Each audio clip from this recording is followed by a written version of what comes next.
The Red Cross responds to nearly 66,000 disasters every year, most of them house fires. Red Cross President and CEO Gail McGovern says you need to develop an evacuation plan and practice it, especially with your children. It takes just 2 minutes for a home to be engulfed in flames. Practice those drills. We all think our kids know what to do. They don't. We need to teach them. We have started a large campaign where we're going into vulnerable communities and helping install smoke alarms. Already 92 lives were saved, and 4 of those lives were saved by a 5-year-old girl who remembered what we taught them during these fire drills, and she got her family out. We also have a slew of free apps that people can download onto their smartphones. It's what to do in every kind of disaster you can imagine, how to prepare and how to recover. To help support all the Red Cross does and to make a financial donation, go to redcross.org. That's redcross.org. See that cute little dog in the pet store window? Chances are it came from a puppy mill. A breeding facility that forces caged, neglected, and often sick dogs to churn out puppy after puppy to be sold for profit. Meanwhile, millions of wonderful, healthy pets end up in animal shelters. This leads to the killing of more than 9,000 by the end of today. But with one simple choice, you can help. Just by deciding to adopt instead of purchase your next pet.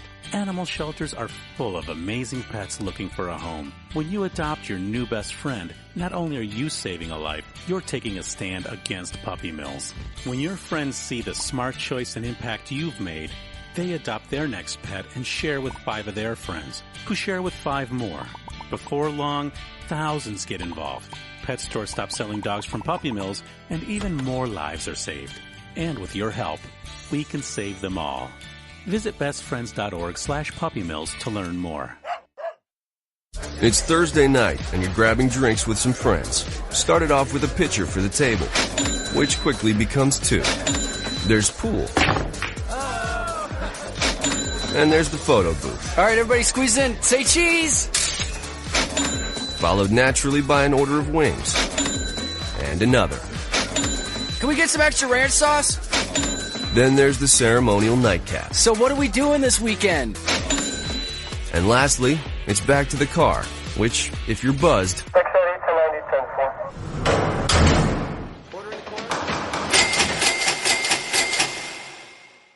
could be the most expensive night of your life. Getting pulled over for buzzed driving could cost you around $10,000 in fines, legal fees, and increased insurance rates. Nothing kills a buzz like getting pulled over for buzzed driving, because buzzed driving is drunk driving. Brought to you by the National Highway Traffic Safety Administration and the Ad Council. Every day, the men and women of the United States Marine Corps demonstrate their commitment to defend the American way of life. Since 1775, we have served our nation as a force in readiness. From combat operations to humanitarian assistance in every corner of the world. No matter where the mission takes us today or wherever our country needs us tomorrow, we always remember the land we call home. As Marines, we take a stand for each other, for our nation, for us all. The few, the proud, the Marines.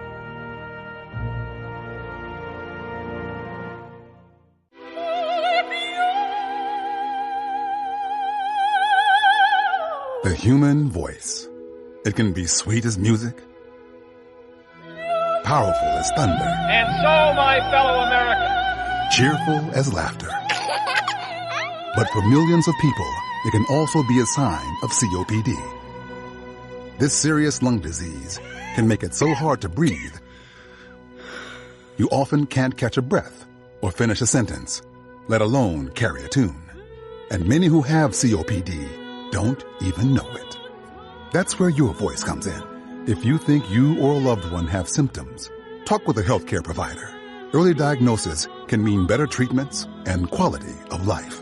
Join us in raising our voices for the millions with COPD who can't. Learn more, breathe better at NIH.gov.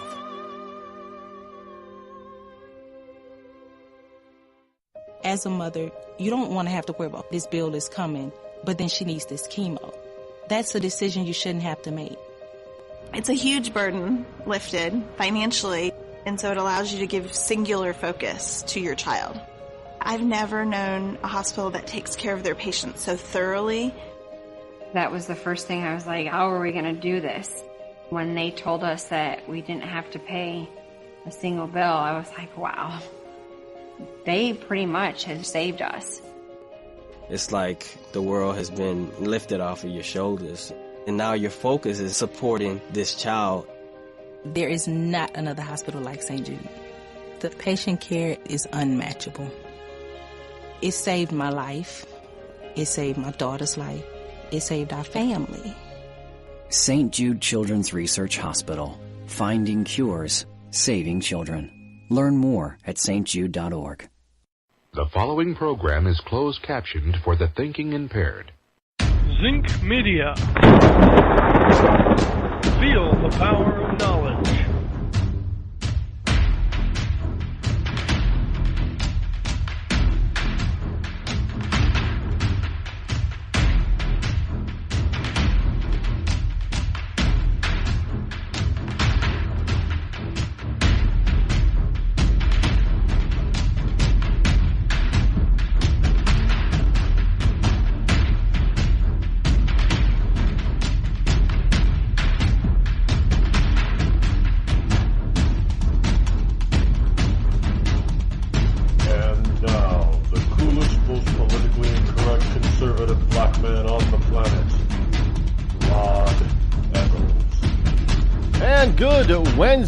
Wednesday morning to you, one and all of you liberty lovers and ecclesiasti. Here it is, September number 20 in the year of our Lord 2017. Yes, indeed, already the 20th. We're almost, 2 days away from the first day of fall. Friday is the first day of fall. Of course, this morning, the call-in action hotline number is 603-835-3226, as it is every morning. And we got the intel report coming up this morning, as well as, talking some more about Clinton. Donald Trump's UN speech, it has got everybody hot and bothered. And liberals, this is not even just selective memory. This is, I don't even think they really even pay attention. They don't. If they love you, they do not even pay attention to what you do or say or what goes on around you at any given point in time. They don't. I mean, how many times have we come across where they're chastising Donald Trump for something that Obama has done? And they'll even say, well, Obama didn't do that. And you know, without a doubt, without even having to go look it up, that Obama's done it. And you stand there, and you're scratching your head, and you're thinking to yourself, wait, how the hell can they possibly say that Obama didn't do this, do the same thing or something similar? I mean, you just sit. You just sort of sit there in wonderment and amazement at how stupid these people are. And you wonder, after there's been so many stories about certain news items, so many stories, and they come back and they tell you, well, they never did this by themselves. Well, let me give you an example. The DACA children and the Dreamer children. A lot of them. Remember when we had the so-called train lift and airplane lift, when we had train loads and airplane loads of illegal children that were sent across the border and Obama refused to send them back? Remember that? And some of those kids were as young as, we believe that they were as young as 5 years old, because some of them were pretty small. Parents were loading their kids on the trains, and the trains were going north. Parents were, Obama even allowed some airlines to fly in with illegal children. We ended up with thousands of these kids.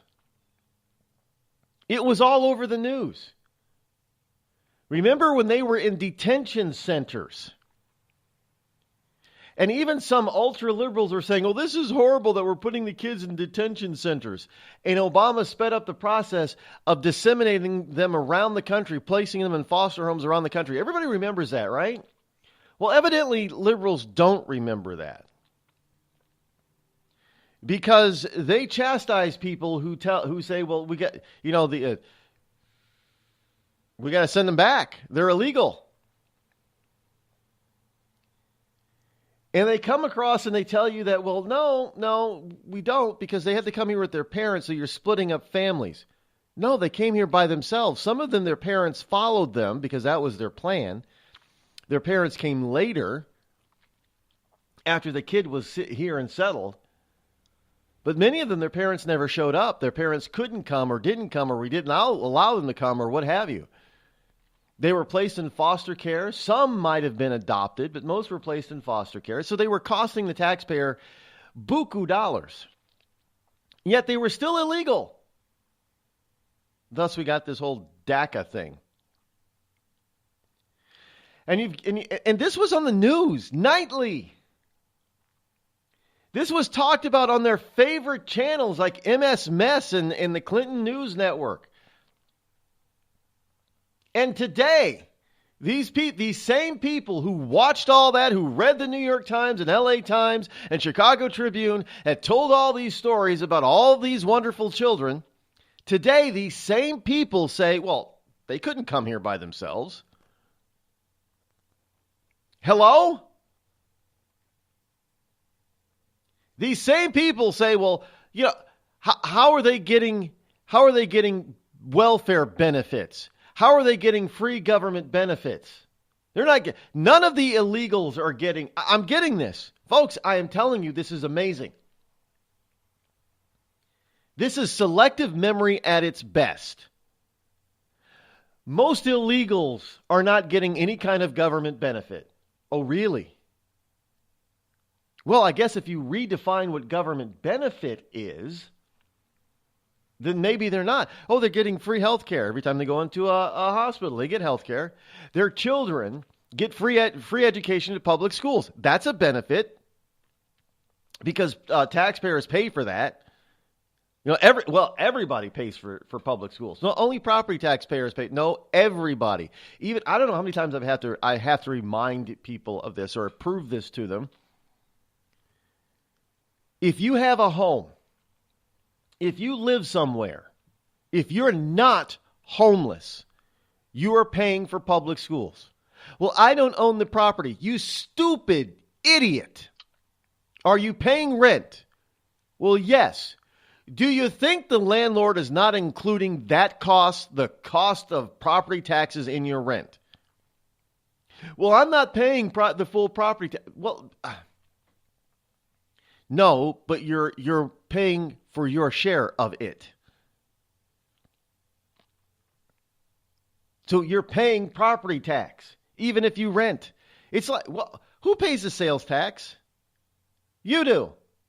Well, why do you think this is just total? This is complete and total dumbing down of America right here, when people cannot even understand that they're paying the property tax for the owner in their rent. The owner's not just paying it out of his pocket out of the goodness of his heart. Especially if he's got positive cash flow coming out of the property.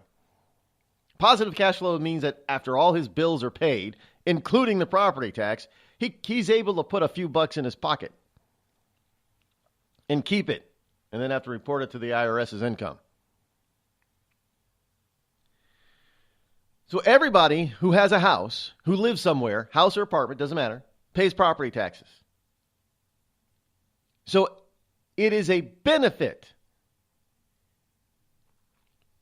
It's a benefit to go to a medical center or a hospital and not have to pay a dime. And then some of them, not all and not most, some illegal immigrants commit something that is called identity fraud or identity theft. They steal somebody's social security number. Now, usually the number that they get is from a deceased person, but that doesn't make it any less damaging.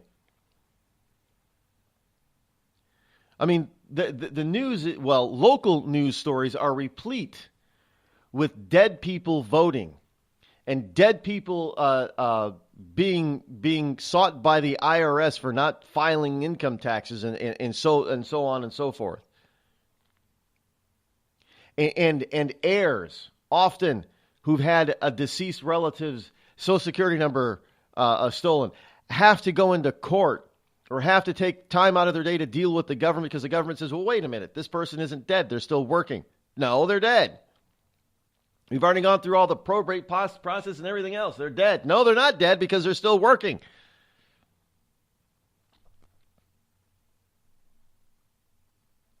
So there's identity fraud, identity theft, which is a major crime in this country now. So not only did the illegal immigrant cross the border illegally, once they got here in order to get a good job, they stole somebody's Social Security number and then acted like they're committing a couple of crimes there. You're committing a few crimes. They're also identifying themselves as either a green card holder or a citizen, which is illegal. By the way, that's illegal. It's called document fraud. You can't do that with the government. So, but these liberals, they forget all about that. And then half the time when you're reminded of it, they tell you, well, that's not true. Am I waking up from a nightmare? And if you think I'm exaggerating, we just had Joy Behar, I guess, yesterday talk about President Obama never talked about nuclear war with North Korea. Does she think that North Korea only got nukes or only had nuclear ambitions in the past 9 months under Donald Trump?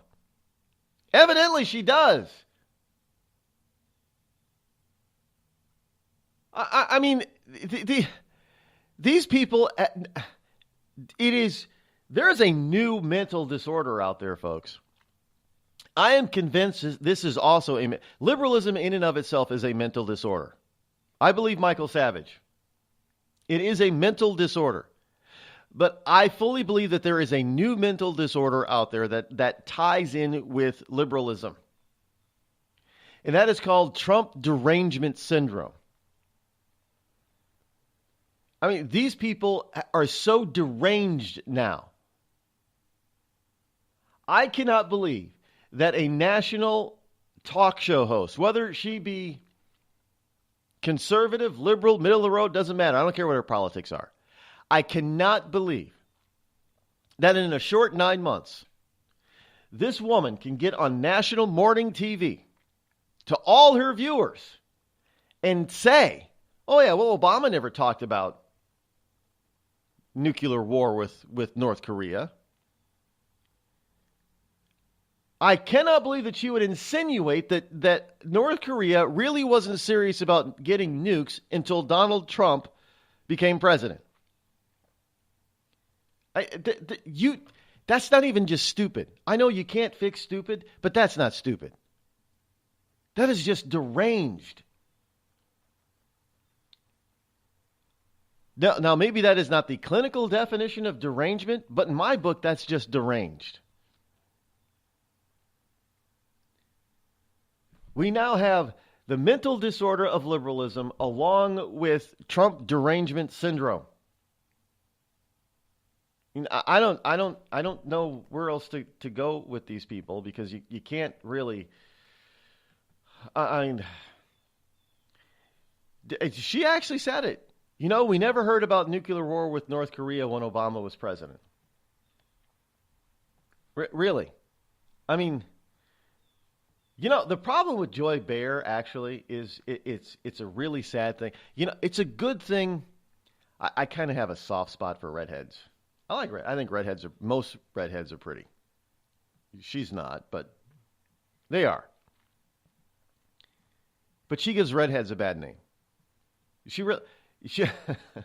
Joy Bear. You know the dumb blonde thing? Remember the dumb, everybody talked about the blonde being dumb. Everybody let blondes have more fun. Joy Bear, she makes redheads. Joy Bear makes a dumb blonde seem like a genius. Seriously. You're listening to me, your lovable host, Rod, here on the Rod Eccles Show. We've all heard of male enhancement, but now there's an expert on true male enhancement in the areas that really count. In Herb Ellis's book, Husband 2.0, Real Male Enhancement, you'll find answers to questions like, why doesn't she want to have sex? A quick start, quick results workout guide. Plus, what you can do as a side hustle to make money now. With all the great tips in this book, every man can benefit. Get the book, Husband 2.0, Real Male Enhancement, on Amazon.com.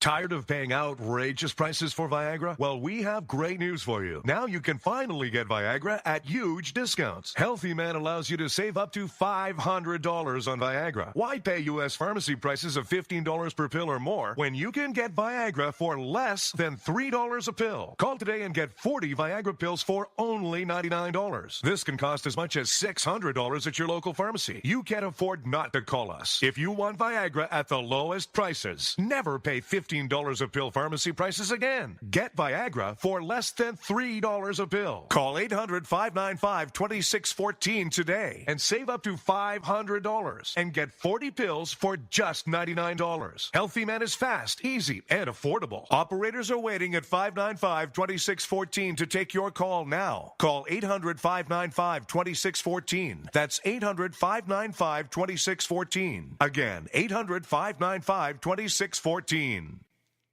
It started with a knock, but it wouldn't end there. What happens in the story next, many wouldn't understand, and most wouldn't believe.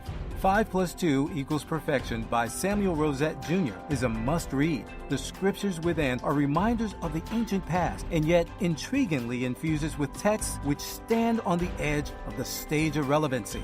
Available online at Westbow Press, Amazon, Books A Million, Barnes & Noble, and SamuelRosetteJr.com.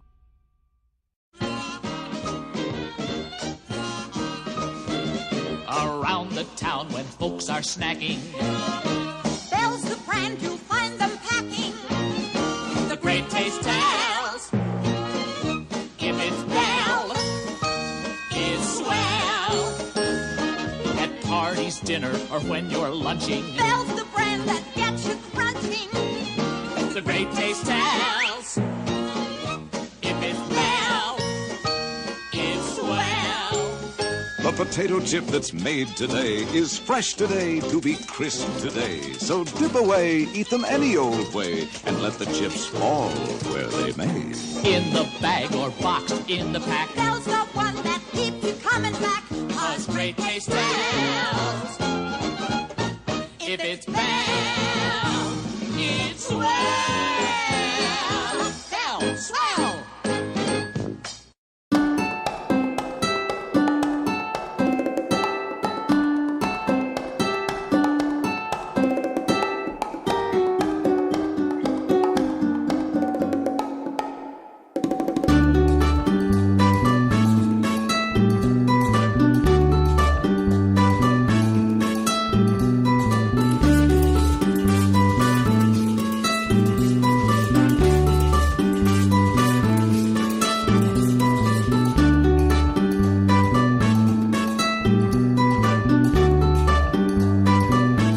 The worst part is that they pull this. Yesterday I was pretty blunt. I realized that some people were chastising me a little bit. They were saying, "Well, yeah, come on, good, whatever, Benita there," because I was using the colorful language a little bit yesterday. Well, let me continue the tradition today, or the mantra. I mean, this is a crock of shit. Let me just put it out there. This whole illegal immigration thing is a crock of shit. Now, I'm sick and tired of this Dreamer DACA thing. They protest. They have no right to protest in this country. They are not citizens. They have broken the law. If we know that they're illegal and they are not currently under protection of some sort of DACA or Dreamer or what have you type of amnesty program at the moment, they should be arrested and deported and not allowed back in this country. Anybody who is an illegal immigrant that is caught demonstrating against this country should be captured, arrested, and deported with and not allowed to re-enter this country legally. You do not get to go into somebody else's country and demand shit. I don't care what country you come from or what country that you're in or what the name of your country is. You have every freaking right to be totally pissed when somebody does that. You're a guest in somebody else's country. You don't have the right just to walk in and demand stuff. You don't.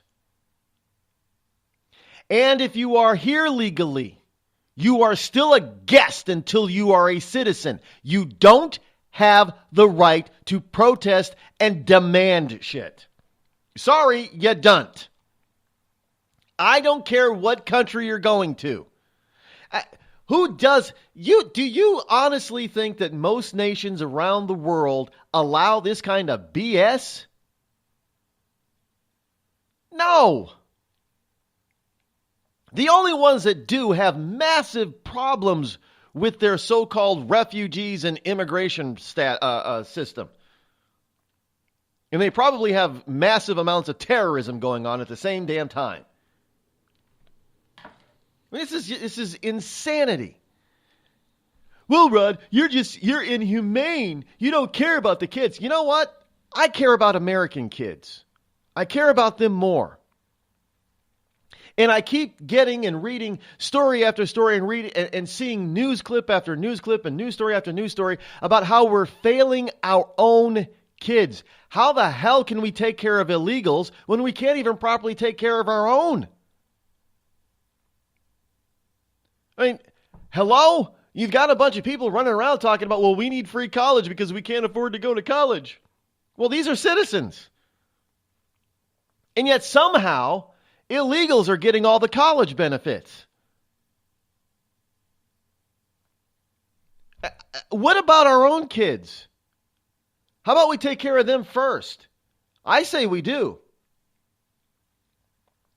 And if you're an idiot, dumbass parent who puts your 7-year-old on a train to send them north without you, the parent, why should I take care of them? I should send them back home. Isn't that what we do with regular kids on our streets? You know, a kid runs away or something. What do? We send the kid back home, don't we? Yes. Well, this is the same thing as running away. Why don't we send them back home? We treat our own natural-born citizen children worse than we treat these DACA dreamer people. We honestly do. At least liberals do. I find that to be very, very, very wrong. So am I heartless? No. Because I also believe that the kids should be reunited with because you talk about, well, if you send these kids back, you're going to rip families apart. Well, their families aren't even here to begin with. So I say reunite them with their families, just like we did with Alien Gonzalez. I'm one of the few people that actually did not get, I was upset about the way they did it, but I was not upset about little Alien Gonzalez going back home. I was not upset. We reunited him with his immediate family, his father. His mother had died. I know she died trying to come here illegally, but she still died. All he had left was his dad. And yet, they also seem to forget that. So Donald Trump can't send kids back, but President Bill Clinton can force by gun a kid to go back to Cuba. Now, we're not even talking sending them back to Cuba. We're talking Mexican, El Salvador, Guatemala. These countries are not, their governmental regimes are nowhere near as bad as Cuba. But we can send an alien back to Cuba, but we can't send DACA and Dreamers back to their own country. On the battlefield, there's a saying America's military men and women live by. Never leave a fallen warrior behind. Ever. Off the battlefield, Wounded Warrior Project operates with the same goal. We leave no warrior behind. Wounded Warrior Project is a non-profit organization created to help our men and women returning home with the scars of war. Whether those scars are physical or mental, we're here to make sure that they heal. And whether it's helping those with post-traumatic stress disorder live a normal life again, or giving much-needed support to injured warriors in veterans' hospitals. Because no one deserves our help more than the men and women who risk their lives to keep us safe. Wounded Warrior Project. We never leave a fallen warrior behind. Ever. Learn more about what we do at woundedwarriorproject.org. Think fast. In the short time it takes to listen to this message, a small flame can turn into a big fire. Several minutes more, and thick, poisonous smoke may have filled your lungs and reduced your ability to respond. Give it 5, and your entire home may be filled with flames. Keep breathing. We've got you. Don't let your world go up in smoke. Have working smoke alarms and practice an escape plan for you and your loved ones. Learn more at usfa.fema.gov because fire is everyone's fight. Have you mixed your pain meds, your sleep meds, your allergy meds? Call the Poison Helpline. Has your child eaten a tube of toothpaste, a chip of paint, a wild mushroom? Call the Poison Helpline. Have you been bitten by a spider, a snake, an insect? Call the Poison Helpline. Poisonings can happen at the home, on the job, or in the great outdoors. Call the Poison Helpline first for fast, free advice from medical professionals. Call 1-800-222-1222 anytime, anywhere. 1-800-222-1222. Save the number, save a life. Brought to you by the U.S. Department of Health and Human Services. Hi, I'm Hilary Duff. As a mom, I'm proud to support the March of Dimes in helping more women have full-term pregnancies and healthy babies. That's why I walk in March for Babies. The money we raise funds research and local programs that help babies overcome the challenges of premature birth and birth defects. Sign up today at marchforbabies.org. Together, we can help make healthier babies possible for thousands of families.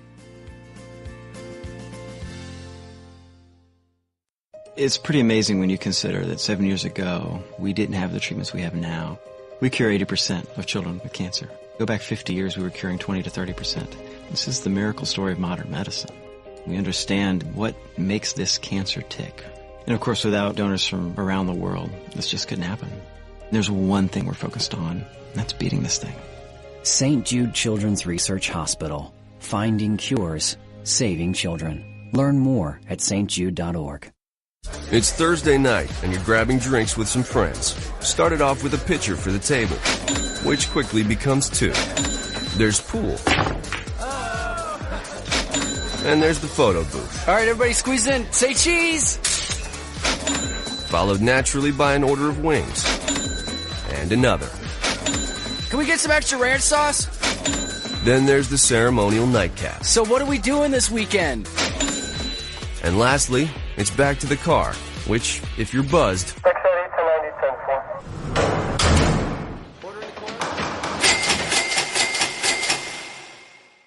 could be the most expensive night of your life.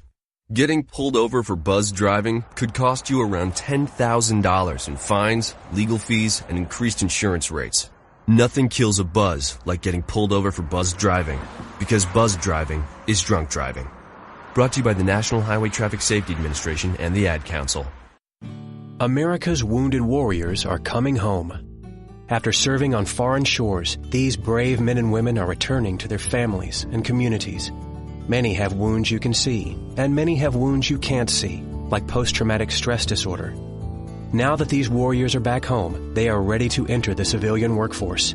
To help, Wounded Warrior Project has developed the Warriors to Work program, a career counseling service that helps warriors translate their military experience to the civilian workplace. These extraordinary men and women bring proven world-class job skills and a unique perspective on teamwork to the job. And to ensure the right warrior finds the right job, Wounded Warrior Project works with employers to find just the right match. When you hire a wounded warrior, you hire an intelligent, talented, and committed new employee. Contact Wounded Warrior Project at findwwp.org. Welcome home the brave. You're listening to The Rod Eccles Show. Let truth be told.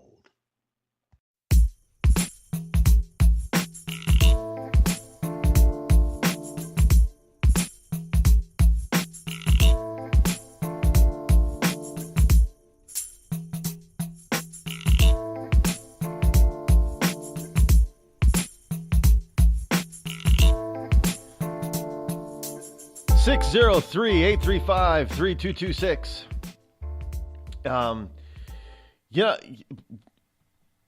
Let's just go down this a little bit with the North Korean, shall we? And it's not just now. Frankly, actually, folks, now this is a different take. Well, I'm not even sure this is a different take. Well, actually, it's not a different take. There are other people who've made these connections as well. Others have made the connection. Now, Kim Jong-un and Kim Jong-un, basically, and Kim Jong-il, his dad,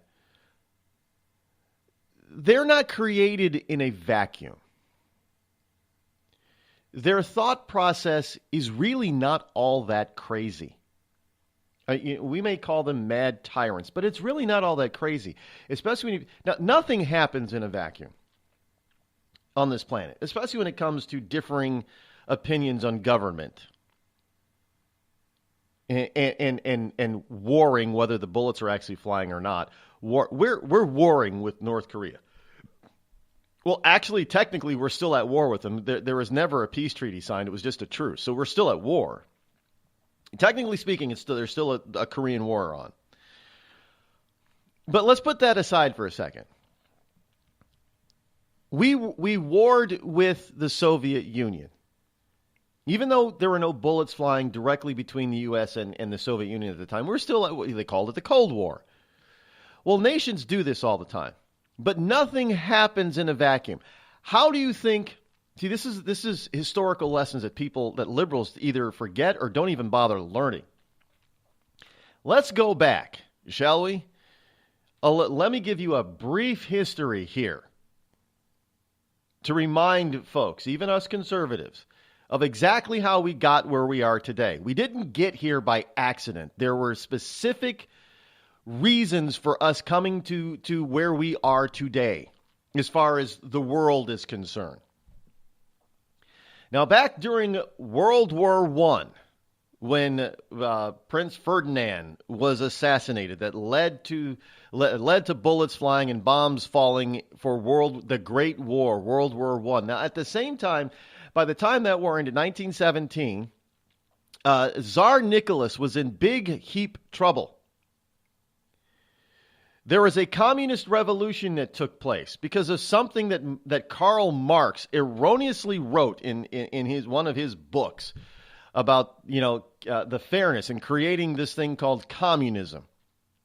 And so Russia thought, well, Tsar Nicholas was just evil, put his people through hell. Well, actually, Tsar Nicholas was a very incompetent leader. If you actually look at the Russian history, he really wasn't all that bad. He was like Jimmy Carter. He was just incompetent. Big time. And he had very bad advisors. And he had some evil advisors and some bad advisors. Tsar Nicholas never should have been Tsar. He really shouldn't have, but he was proper line of succession. So that was his downfall. He was incompetent. He really wasn't all that evil. If you look at Russian history during his tenure, he really wasn't an evil tyrant czar or king. He was just incompetent. So the communists took advantage of that. And we had the Russian Bolshevik Revolution. Now, Russia was sat there all by itself under communism since 1917 until World War II. And then after World War II, the Soviets decided, you know what, because Russia was always being invaded. Even going, Napoleon tried to, and Russia they basically said, you know what, we're tired of being invaded. We need a land buffer between us. We need some buffering. So after World War II, Russians saw the opportunity to take to put up a shield. Now, back in the day, it made sense. It was a land shield. You couldn't, if they put up a land shield, they would have to invade enemies would have to invade all the countries that surrounded them first before they got to Russia. Because Russia was tired of being destroyed and being taking the brunt of war. So they enveloped themselves with the Iron Curtain. They took over places like, East Germany and Poland and a bunch of other countries that shared a border with Russia. And when we called it the Iron Curtain, because that's pretty much what it was. And we became vehement enemies ever since, because we were shaky allies during World War II because we had a common enemy. The enemy of my enemy is my friend. Well, that's what we were with, Britain and the USA and the Allies were with Russia at the time. Knowing that, Patton had it right. Patton said, well, geez, once this is all done, Russia's going to be our enemy unless we just keep going. And I still to this day do not believe that Patton's death was an accident. I believe it was an assassination. That's not a conspiracy theory. I just looking at some of the facts surrounding his death, I just think, it just seems too convenient. So we get the Soviet Union after World War II.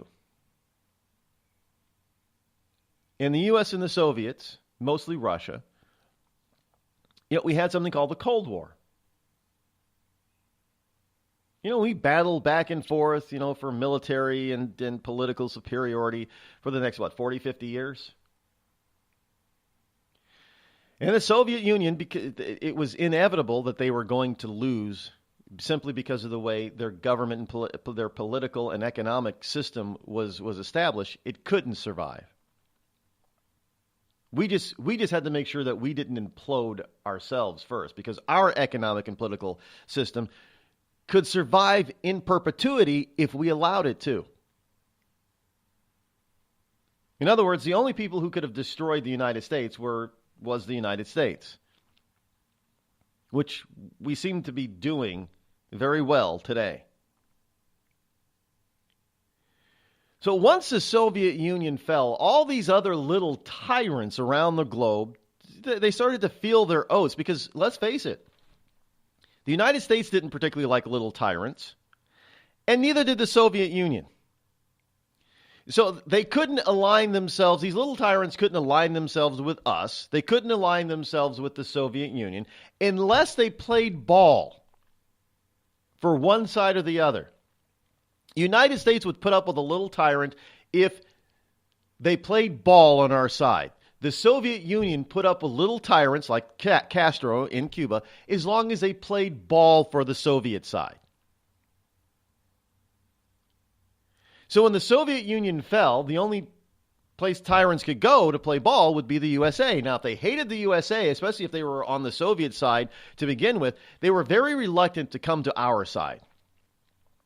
And we had these little tyrants that thought that they could rise up and do damage to us. And for a little while, we allowed it. They were like little mosquitoes and gnats flying around us. And we swatted a few of them back into line. Gaddafi, for instance. Reagan swatted Gaddafi, and we didn't hear from him for over 2 decades. He played good little tyrant. Saddam Hussein, he played good little tyrant for a while because he was the enemy of our enemy, Iran, so he was our friend. So he played good little tyrant as long as he was an enemy to Iran. And because Iran, who was thought to be the big power, along with Saudi Arabia, was thought to be the big powerhouse of the Middle East of the day, and Iraq was able to hold off and come to, it was basically a stalemate, come to a stalemate with Iran. He got full of himself. And so he went off the play ball tyrant reservation and decided to do things on his own. And he's like, well, you know what? Hell, I can do what I want. Look what I did with Iran. I'm going to go into Kuwait. And just out of the blue, he just decided, well, Kuwait's going to be mine. And that's when he went off the reservation, and that's when the United States had to spank him. And then decided, well, if I can't do it directly, I'm going to do it indirectly by supporting all these terrorists. And then we can get into the terror war where we finally just have to take them out. Now, that was sending a message to the world. If you play ball with terrorists this way, we're going to take you out. Like Saddam, like the Taliban in Afghanistan. But if you want to be a good little tyrant like Libya and Gaddafi, we'll leave you alone. Now, Gaddafi made an awful lot of concessions, including military concessions, in order to play ball. And then we get to, North Korea. Well, North Korea looks, they say, well, okay. If, Kim Jong-un at the time, he's also not stupid. He's looking down on because, he's up north. So he's looking down on the rest of the world saying, well, okay, the United States, North Korea, South Korea thing. Sure, we've got China. China's got our back, but, they really can't take on the USA right now either. So we got to be a little bit good. So we'll play ball with China. China will be able to influence and tell us what to do. China tells us to chill out, so we chill out. And as long as we do play good little tyrant nation here, we'll be able to do whatever we want here. Because, hey, look at Gaddafi. He was an evil guy, but he decided to play ball after he got smacked a little bit. Now, we don't want to be smacked, so he got smacked, so fine. All's good in the world. There's balance. Even though Kim Jong-un, tore up a few treaties here and there under Clinton and Bush 43, all was still pretty good. And make no mistake about it, Kim Jong-un was looking to be a nuclear power for a long period of time, going back to Bush 1 and Clinton. But he played the good little tyrant.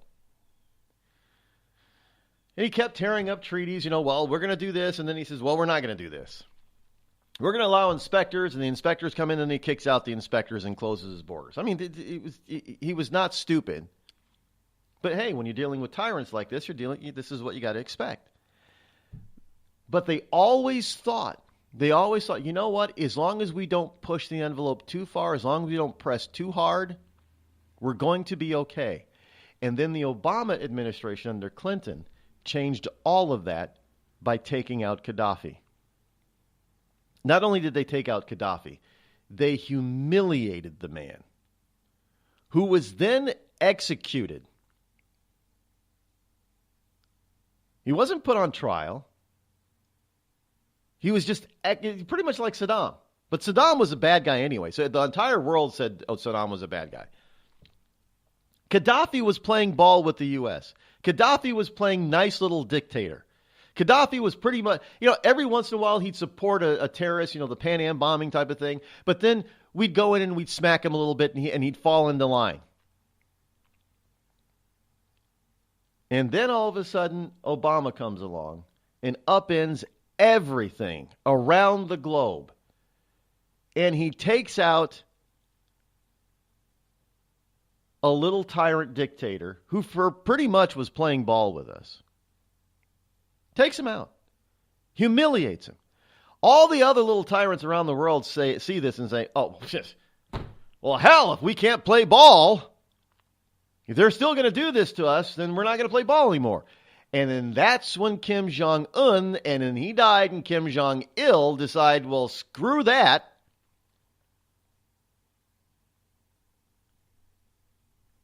Screw that.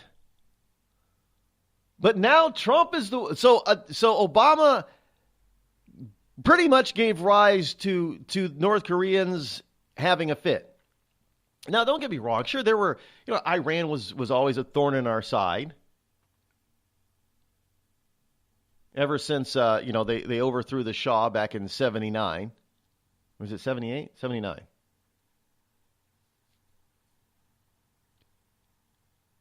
But these people in North Korea, they looked at what happened. They understand world politics and geopolitics and geosystems as well as anybody else does.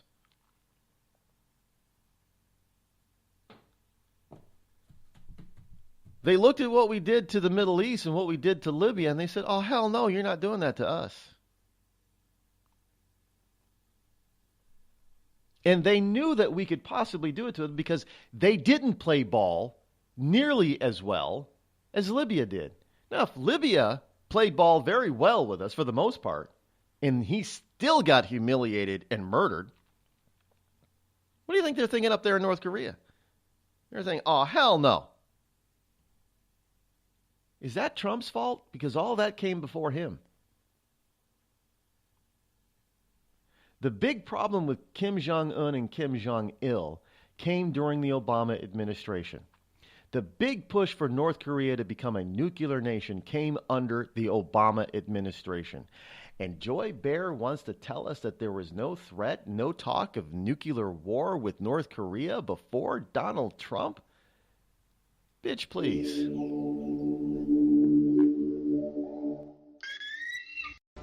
Hello, America. It's me, your history. I remember a time when we thumbed our nose in a king's face, sent him packing.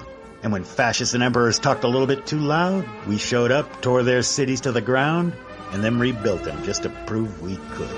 We put men on the moon, we won a Cold War, and we elected fearless leaders who led fearless people. What the hell happened to you, America? Back in my day, we didn't elect a big-eared community organizer. We punched him in the kidney. Maybe it's time you came home, America. Home where you belong.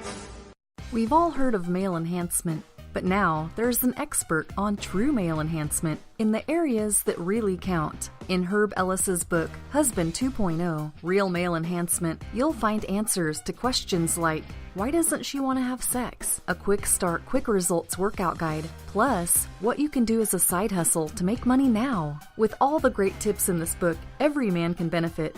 Get the book, Husband 2.0, Real Male Enhancement, on Amazon.com. Tired of paying outrageous prices for Viagra? Well, we have great news for you. Now you can finally get Viagra at huge discounts. Healthy Man allows you to save up to $500 on Viagra. Why pay U.S. pharmacy prices of $15 per pill or more when you can get Viagra for less than $3 a pill? Call today and get 40 Viagra pills for only $99. This can cost as much as $600 at your local pharmacy. You can't afford not to call us. If you want Viagra at the lowest prices, never pay $15 a pill pharmacy prices again. Get Viagra for less than $3 a pill. Call 800-595-2614 today and save up to $500 and get 40 pills for just $99. Healthy Man is fast, easy, and affordable. Operators are waiting at 595-2614 to take your call now. Call 800-595-2614. That's 800-595-2614. Again, 800-595-2614. It started with a knock, but it wouldn't end there. What happens in the story next, many wouldn't understand, and most wouldn't believe. 5 + 2 = Perfection by Samuel Rosette Jr. is a must-read. The scriptures within are reminders of the ancient past, and yet intriguingly infuses with texts which stand on the edge of the stage of relevancy. Available online at Westbow Press, Amazon, Books A Million, Barnes & Noble, and SamuelRosetteJr.com. This is Free America broadcasting on the Rod Eccles Show with a message to all patriots trapped behind the lines in California, New York, Boston, and Chicago. Don't give up, true lovers of America. Even as we speak, moves are being made to drive the invaders back to the land from which they came, defeat the would-be dictators, and lift the chains of tyranny from around your neck. Stay strong. Stay brave. You're not forgotten, and you're not alone. Until next time, patriots, this is Free America signing out. Call Rod now, 603-835-3226. Lines are open.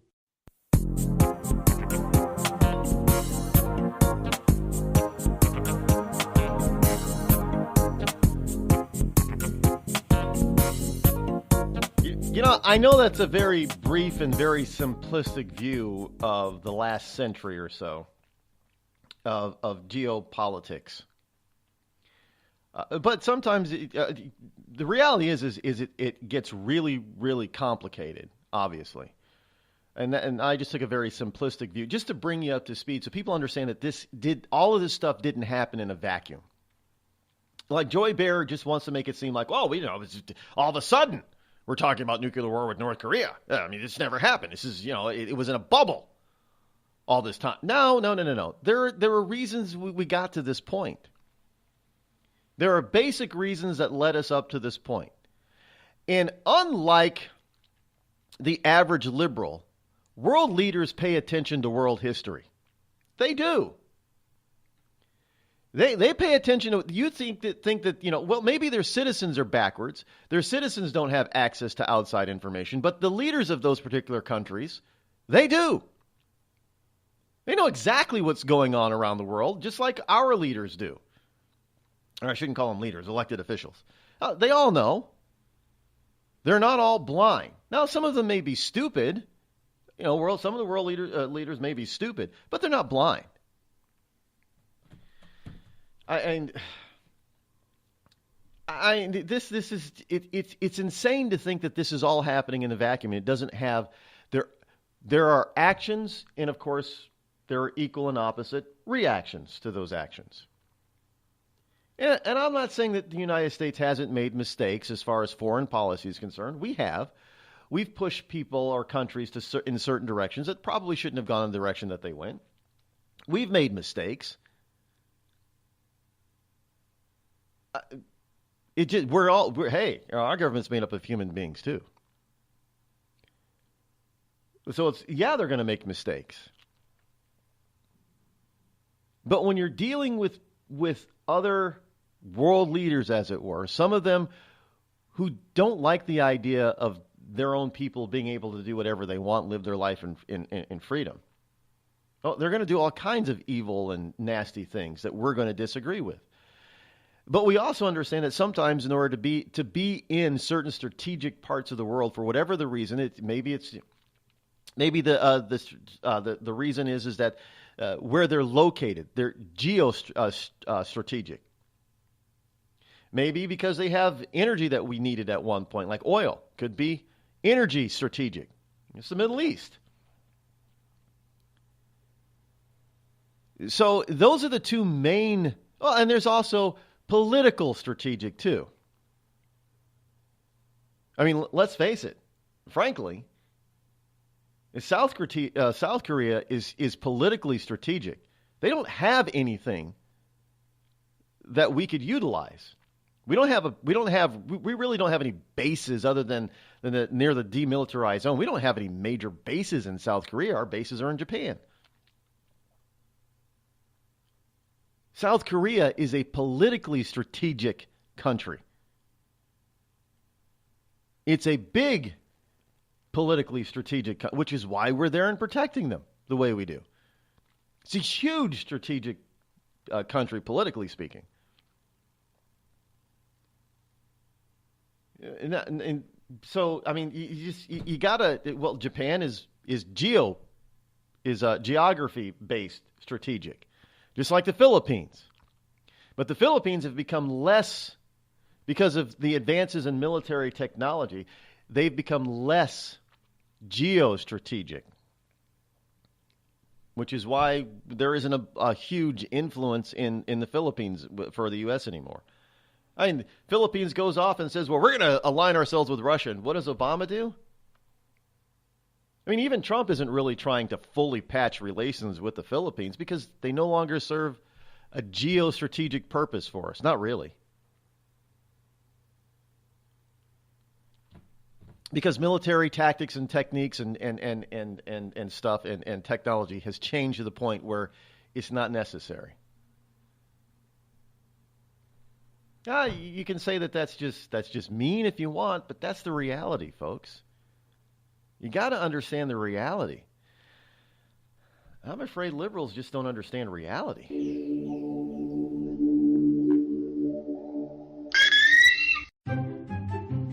Have you ever thought to yourself, I'm a leftist elite Hollywood a-hole? If so, good news. The Rod Eccles Hollywood Community College is now open, featuring such courses as unemployment is not paid vacation. No, Americans don't want to spend $19 for an order of French fries, and the ever popular shut the hell up. Why, just listen to this big-time celebrity endorsement. I'm not Rosie O'Donnell, and I think this school's offensive, sexist, and racist. And I think you're a giant a-hole who needs to shut the hell up. Hey, we teach a course in that. The Rod Eccles Hollywood Community College, where being an a-hole is not a guarantee you'll be an A student.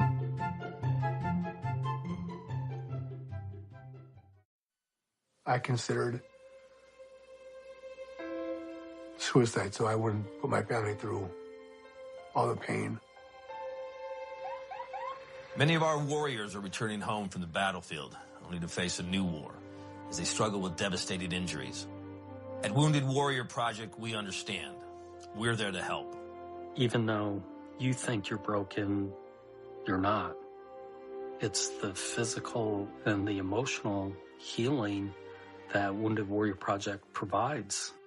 With a gift of just $19 a month, you can join Wounded Warrior Project. You'll help provide critically needed programs and services that rebuild lives. Beautiful. There you go, buddy. The ongoing needs of our wounded and their families will continue for many years to come. Now is the time to show your support.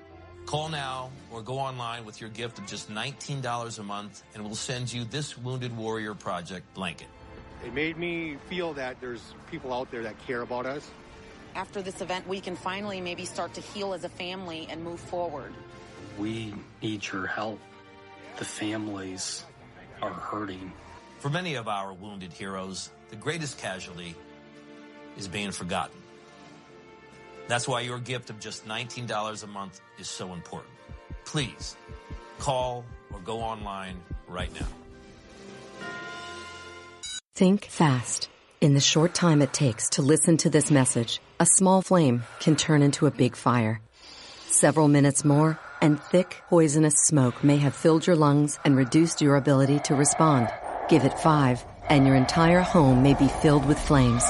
Keep breathing. We've got you. Don't let your world go up in smoke. Have working smoke alarms and always stay in the kitchen when cooking at high temperatures. Learn more at usfa.fema.gov, because fire is everyone's fight. And now, a message from the American Migraine Foundation. It's an absolute nightmare. I was terrified. It was like your head's going to explode. Migraine is a disabling disease. Just all of a sudden couldn't see. Migraine has ruined my life. Absolutely terrifying. There's pain that does not stop. It's a throbbing, pulsing, banging, hammering feeling in your head. 36 million Americans suffer. I started getting migraines around 5 years old. Just takes over everything. I feel trapped by migraine. It hurts like my head's gonna fall off. And the whole world around you stops. My world has gotten small. You feel like the world's closing in on you. There's nothing you can do. I had spent a year housebound. It's like you're trapped in your head. There's no escaping it. You can't leave your body. Don't suffer alone. Make your move against migraine. Visit AmericanMigraineFoundation.org to find help, learn more, and get connected. It's Thursday night, and you're grabbing drinks with some friends. Started off with a pitcher for the table, which quickly becomes 2. There's pool. And there's the photo booth. All right, everybody squeeze in. Say cheese! Followed naturally by an order of wings. And another. Can we get some extra ranch sauce? Then there's the ceremonial nightcap. So what are we doing this weekend? And lastly, it's back to the car, which, if you're buzzed,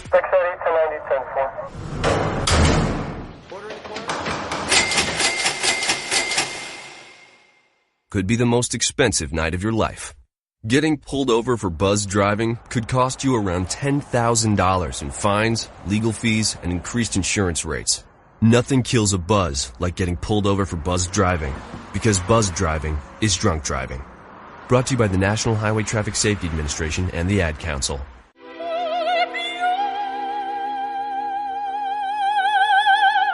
The human voice.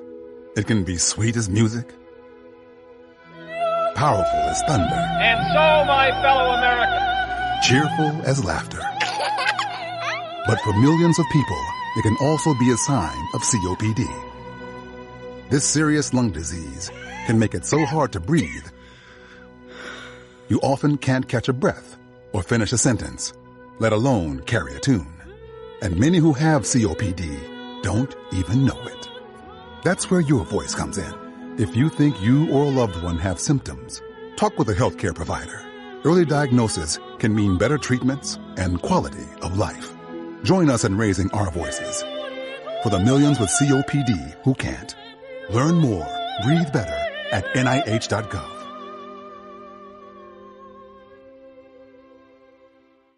Every day, the men and women of the United States Marine Corps demonstrate their commitment to defend the American way of life. Since 1775, we have served our nation as a force in readiness. From combat operations to humanitarian assistance in every corner of the world. No matter where the mission takes us today, or wherever our country needs us tomorrow, we always remember the land we call home. As Marines, we take a stand for each other, for our nation, for us all. The few, the proud, the Marines.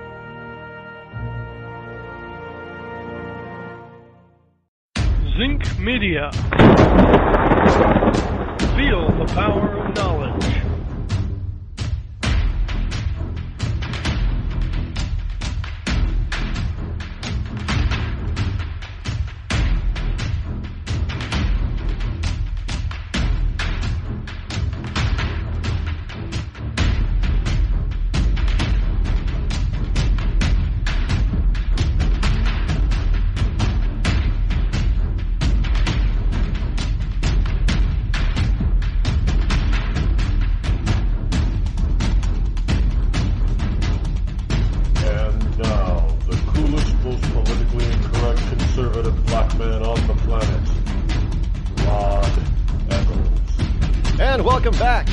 Indeed, it is I, your lovable host, coming live at you this Wednesday, Hump Day morning on September number 20 in the year of our Lord 2017, the call-in action hotline number. I don't think I like that, so we have to change the name of that. The number is 603-835-3226 to call in. It's action hotline sounds like it's like, isn't that what they used to call some of the news programs, you know, the primetime news? Action news. Yeah, that was, I don't think I'm going to call it the action hotline anymore. That's just, the action, it reminds me of Action News, and that was just dumb. That's when drama started to seep into the news. 7 Action News. Anybody remember those days? I think that started in the 80s. I think it was I don't remember them saying that kind of stuff. Before then, we had, the news, you had local news, which was really irrelevant for the most part, because everybody waited for people like Walter Cronkite, the most trusted man in America. So anyway, here it is Wednesday. It is Hump Day. It is September number 20 in the year of Lord 2017. The call-in number is 603-835-3226.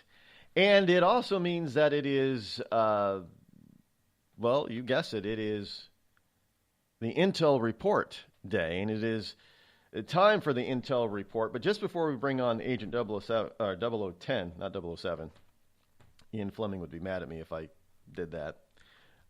Agent 0010, I just want people to fully understand that I was being overly simplistic about world history over the past 100 years, geopolitically speaking.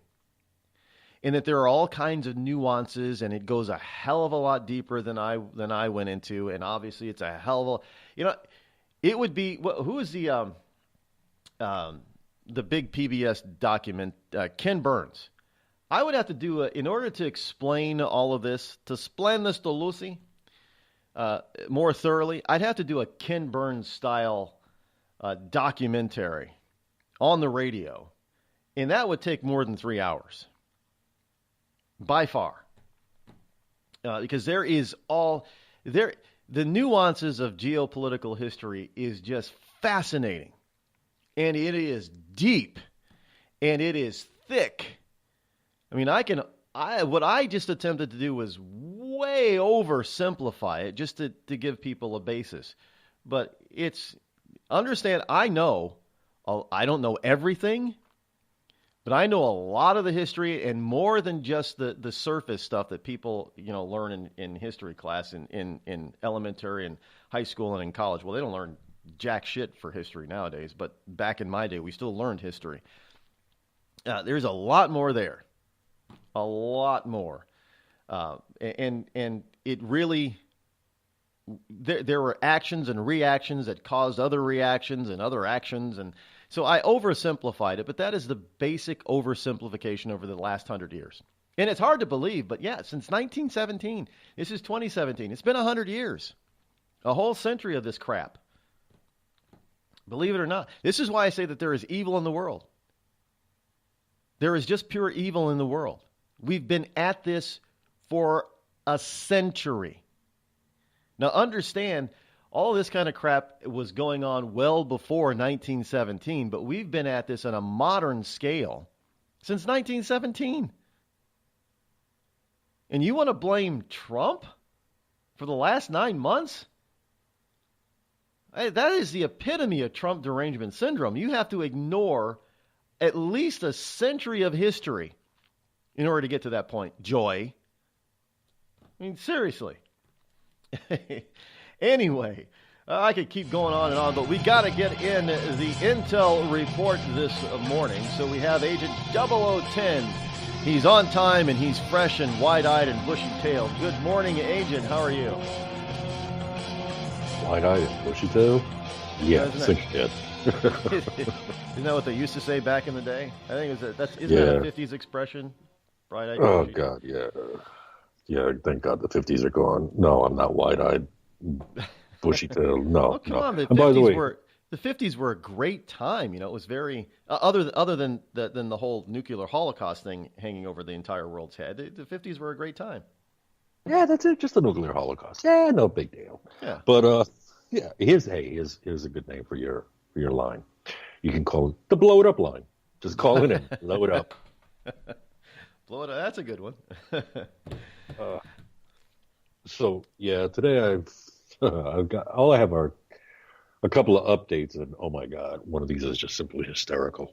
But so as we all know, the President of the United States, President Donald J. Trump, went to the United Nations and he spoke in front of them, and he received a rave review by the Prime Minister of Israel, Benjamin Netanyahu. Now, here's what people didn't know what happened when the Prime Minister of Israel was at the United Nations. He actually sat down and had a face-to-face with President Sisi of Egypt. They sat down and talked things out, which, in all honesty, is a very positive and good thing. Because, especially for Israel, especially for Egypt, which leads me to the next update.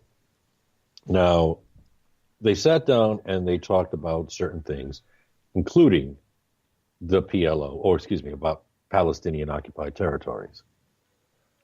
They talked about that. That is not just a step, but a huge step in the right direction.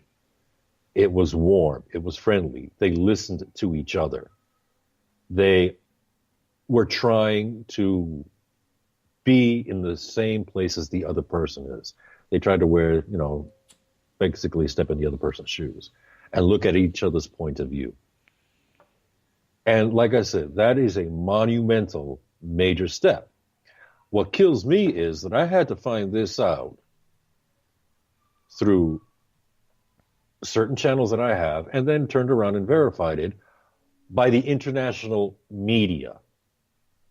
I had to look at this. Get ready for this.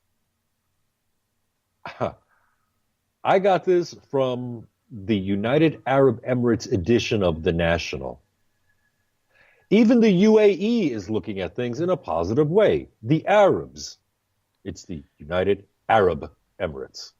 Yeah, this isn't the first time. I can't tell you how many times on this program during my show prep I have to go offshore to get deeper verification of some of the stories that our own lamestream media, either if they do touch it, it's like a a paragraph or two, and it's lame, and that's it. And I'm like, well, that's interesting, but where's more information? And then you go and you do now I do my DuckDuckGo search, and all the top stuff that comes in is foreign publications, usually British and French publications, and then like you're saying, the UAE. Then surprisingly enough, not Al Jazeera, but surprisingly enough, English printed material coming out of the Middle East. I've always found that to be fascinating. Why do I have to go to the Middle East to get this information? I mean, this is just fascinating. I mean, are we having a news blackout on some of this stuff, and why? I mean, it doesn't seem to me like it would be advantageous to block any type of serious sit down, honest discussion that two normally be construed as enemies would sit down at the peace table. It's not as like it hasn't happened before. Menachem Begin and Anwar Sadat, so one thing that Jimmy Carter was able to actually do that he didn't screw up was that peace process. He actually got the ball rolling. But then we see what happened to Anwar Sadat. He was later assassinated by his own people because of it. But still, it was in the right direction. Benjamin Netanyahu, he's not a warmonger. He wants peace because peace helps his people. Mm-hmm. And he's not adverse to letting people, like the Palestinians, have self-rule. But again, that's, to be oversimplistic. Remember, there's really no such thing as a Palestinian. Palestine didn't exist until, the 20th century. Well, to answer your question as to why the American mainstream media doesn't do it is real simple.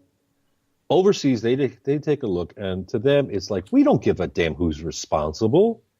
We just want there to be peace. We don't care who's responsible for creating the peace. We don't care who's responsible for organizing dialogue between two nations that have a great deal of tension with each other. We don't care.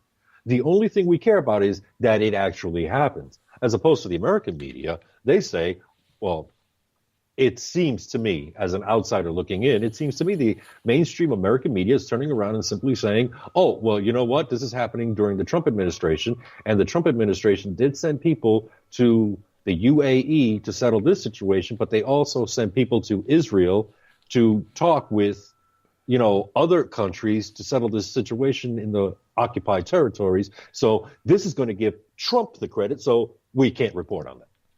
We can't do that. Yeah, because don't forget, the president did send Jared Kushner.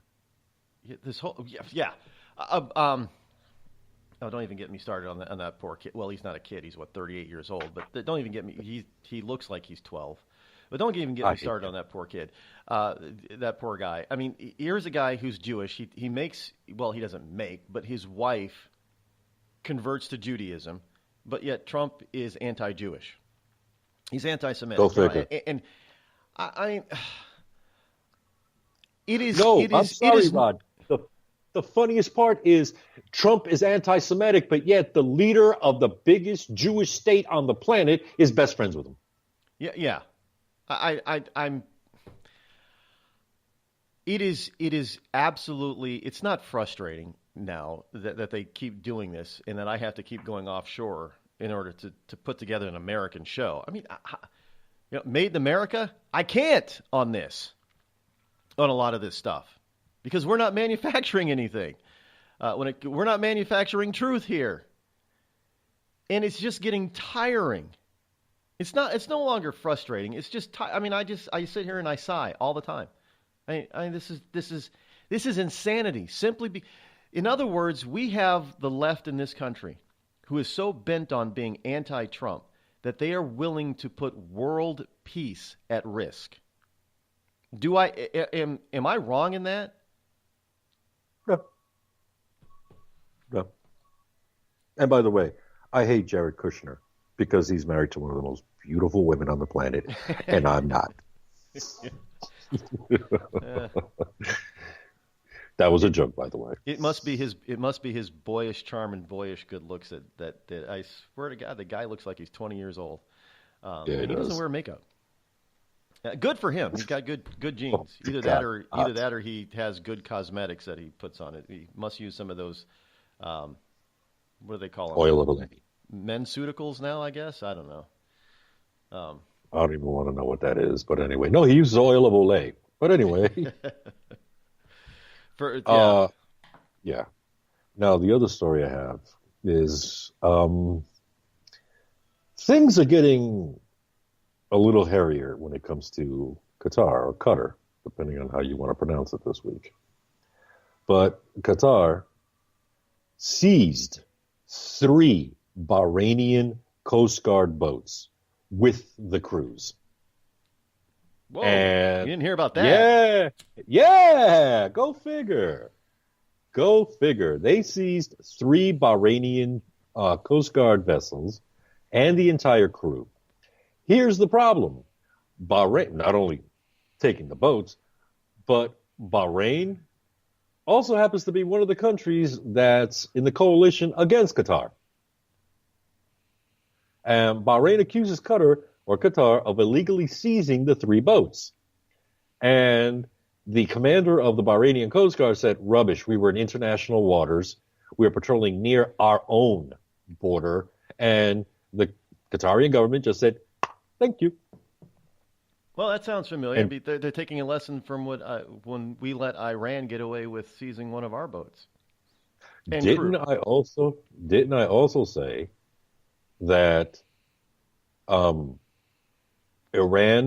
and Qatar were supporting the illegitimate Yemenis rebel government? Yes. And what did Qatar do? They pulled a Iranian stunt.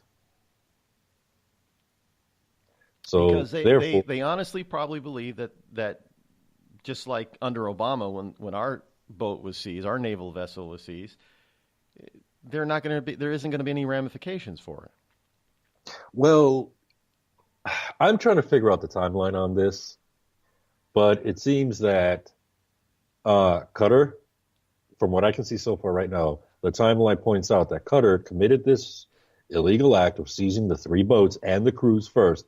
And then yesterday at the United Nations Summit, and there's a lot of stuff going on over there, but at the United Nations Summit, the Saudi Arabia, United Arab Emirates, Bahrain, and Egypt, all 4 of them got together, and they said that they're going to have a show of unity, and that insist that Doha, which is the capital of Qatar, meets the demands before any dialogue happens. And one of the demands is shut down Al Jazeera.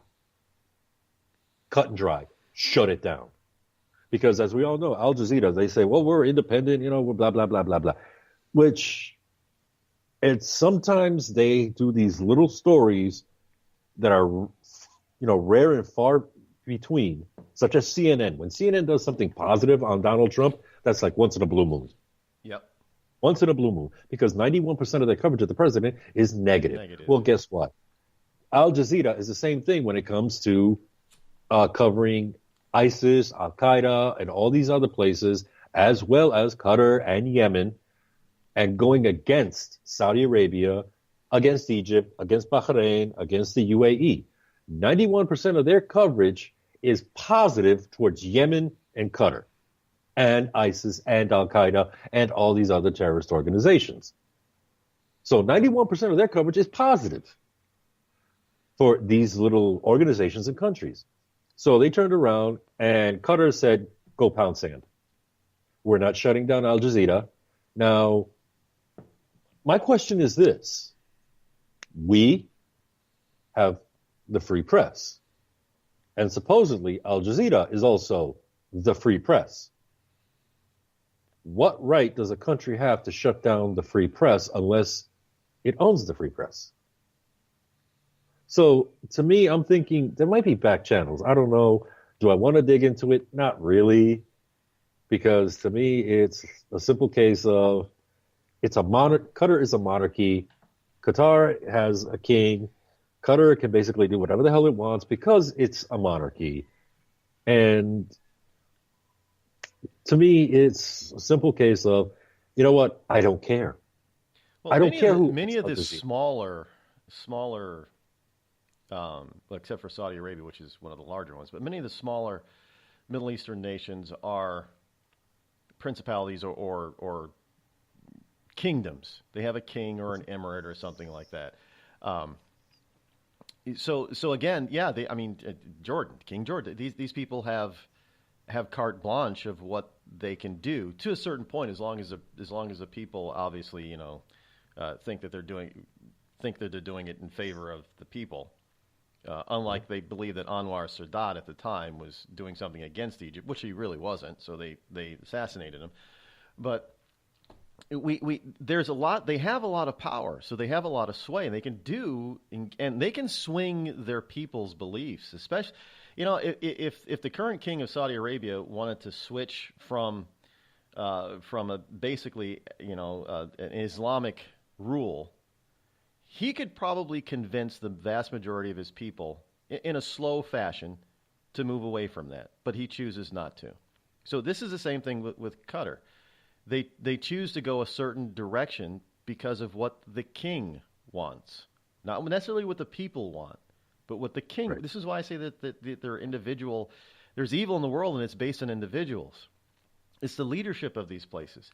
And now we're getting to a place now. Correct me if I'm wrong. We're getting to a place now where the Middle East is becoming international, and some of them are starting to look towards the future when oil may not be in demand.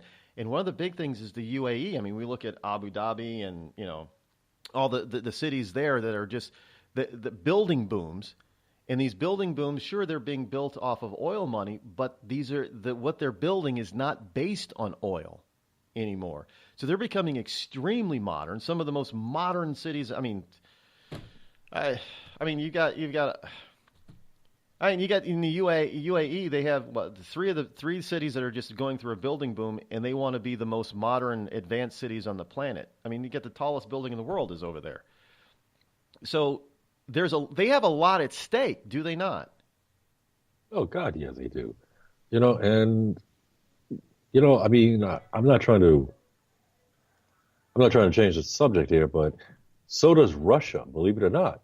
Because when the president of the United States turns around and says, there's something I got to hit to a break. I guess hard break. Can you say afterwards? Because there's something that I need to ask you that's in relationship to Russia on that. Yeah, no problem. All right, we'll be right back, folks.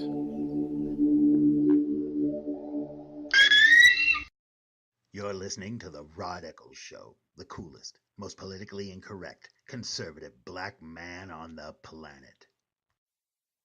Tired of paying outrageous prices for Viagra? Well, we have great news for you. Now you can finally get Viagra at huge discounts. Healthy Man allows you to save up to $500 on Viagra. Why pay U.S. pharmacy prices of $15 per pill or more when you can get Viagra for less than $3 a pill? Call today and get 40 Viagra pills for only $99. This can cost as much as $600 at your local pharmacy. You can't afford not to call us. If you want Viagra at the lowest prices, never pay $15 a pill pharmacy prices again. Get Viagra for less than $3 a pill. Call 800-595-2614 today and save up to $500 and get 40 pills for just $99. Healthy Man is fast, easy, and affordable. Operators are waiting at 595-2614 to take your call now. Call 800-595-2614. That's 800-595-2614. Again, 800-595-2614.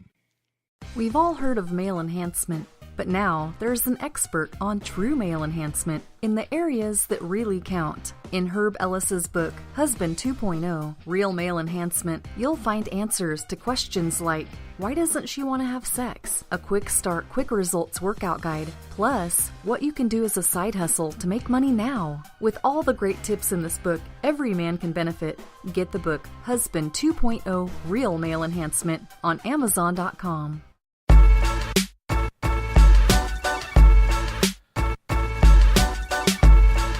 Sometimes I hate the time clock, but we do got to pay the bills around here, so we do got to get into the paid spots, but and sponsorships. But hey, if you want to help me pay the bills a little bit, you can start listening to the program again on rodeccles.net. It's I can't fully explain why the whole thing is not there, but just know that it's being worked on as we speak. But the new, updated, beautiful rodeccles.net is now live. and you can listen to the show live there. It's good stuff, actually. Good stuff. Gotta like it. But it just proves that a lot of times this program, I get a little off because time is fleeting. Time flies when you're having fun, right?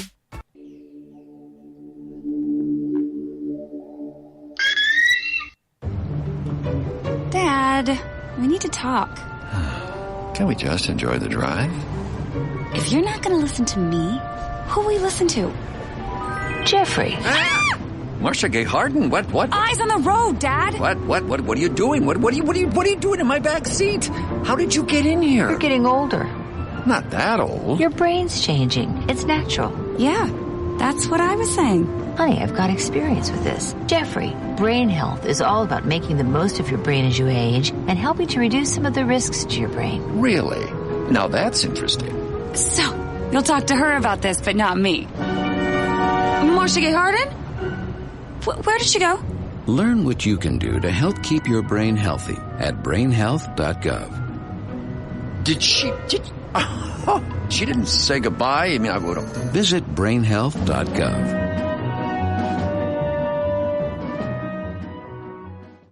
Every day, 70,000 puppies or kittens are born in the U.S. Cute, right?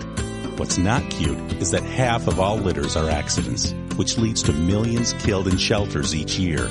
Turns out, those little cuties can get pregnant sooner than you think. But here's the good news. You can stop the accident before it happens. When you bring home a pet, get them fixed at 4 months old. Prevent more. Fix at month 4. Visit fixat4.com for more information. Brought to you by Best Friends Animal Society. There's a threat targeting America. One that's growing fast, but may still be hard to see. Lyme disease. Spread by tiny ticks, often smaller than the head of a pin. This dangerous disease is now more widespread than West Nile, tuberculosis, and HIV/AIDS combined. And if left untreated, it can lead to arthritis, facial paralysis, and even memory and concentration problems, often called brain fog. As the threat of Lyme disease grows to more than 300,000 projected cases each year, it's time for us to target Lyme disease. That means checking for ticks when you've been outside, even in your own backyard. It means seeing a doctor if you experience the symptoms of Lyme disease, which can include joint pain, flu-like symptoms, fever, fatigue, or sometimes a bullseye-shaped rash. Set your sights on stopping Lyme.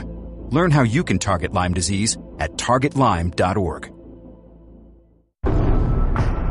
Battles aren't won solely on the field. That's a common misconception. Battles are won within, over enemies of fear, enemies of doubt. In that place where promises are kept. Promises to oneself. This is a physical training event! Promises to one's community. Helping people move debris out of their house. Promises to one's country. In the heart of every Marine, you'll find a promise. A promise forever kept. A promise of battles won.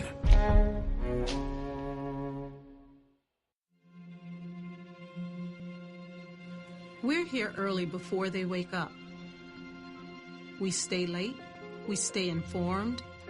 We invest in the latest technology. We take the time to train the next generation of doctors and nurses. We work together to make sure we heal their bodies and their minds. We do this not because it's our job, but because this is about our veterans' lives. This is our mission. More than 300,000 of us working as one, together with families and loved ones. No matter where they live in this country, we'll be there. We all come together and stand together to serve our veterans. We stand strong, united. Stand with us in caring for our veterans. Hi, this is Kelsey Grammer. When military service members head into battle, none are expected to face the enemy alone. But many return home and become isolated as they struggle with the visible and invisible wounds of war. It can be difficult knowing how to overcome that challenge and rekindle bonds similar to those formed in the military. Wounded Warrior Project supports these injured veterans through their recoveries by connecting them with fellow warriors and their communities. No one should fight this battle alone. Join us at woundedwarriorproject.org. Call Rod now, 666-603-835-3226.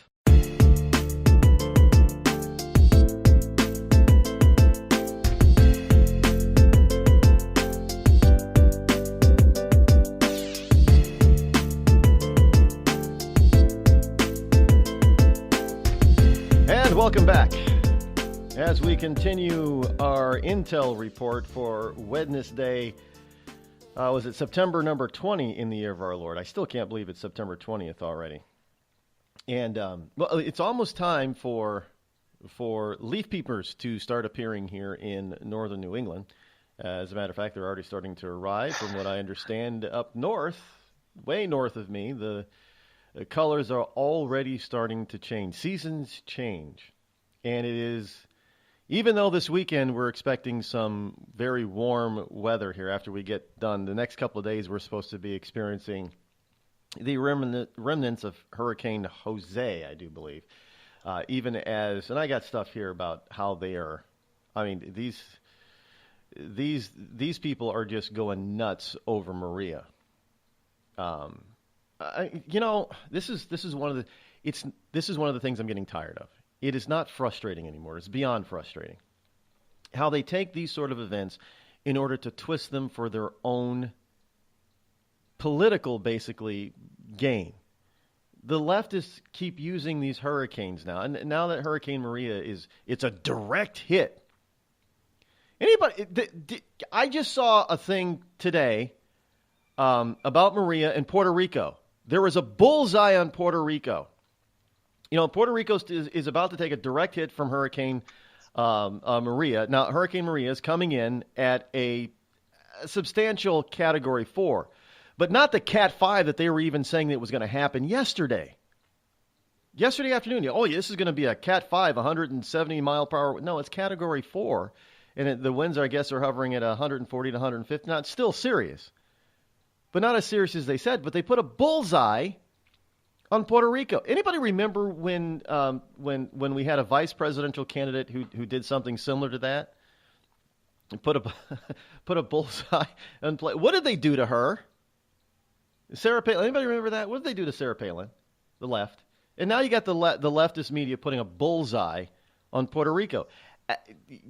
Look, they're blaming Trump for this hurricane season. Has anybody heard? They are. Folks, and this is what I wanted to get to Agent 0010 on.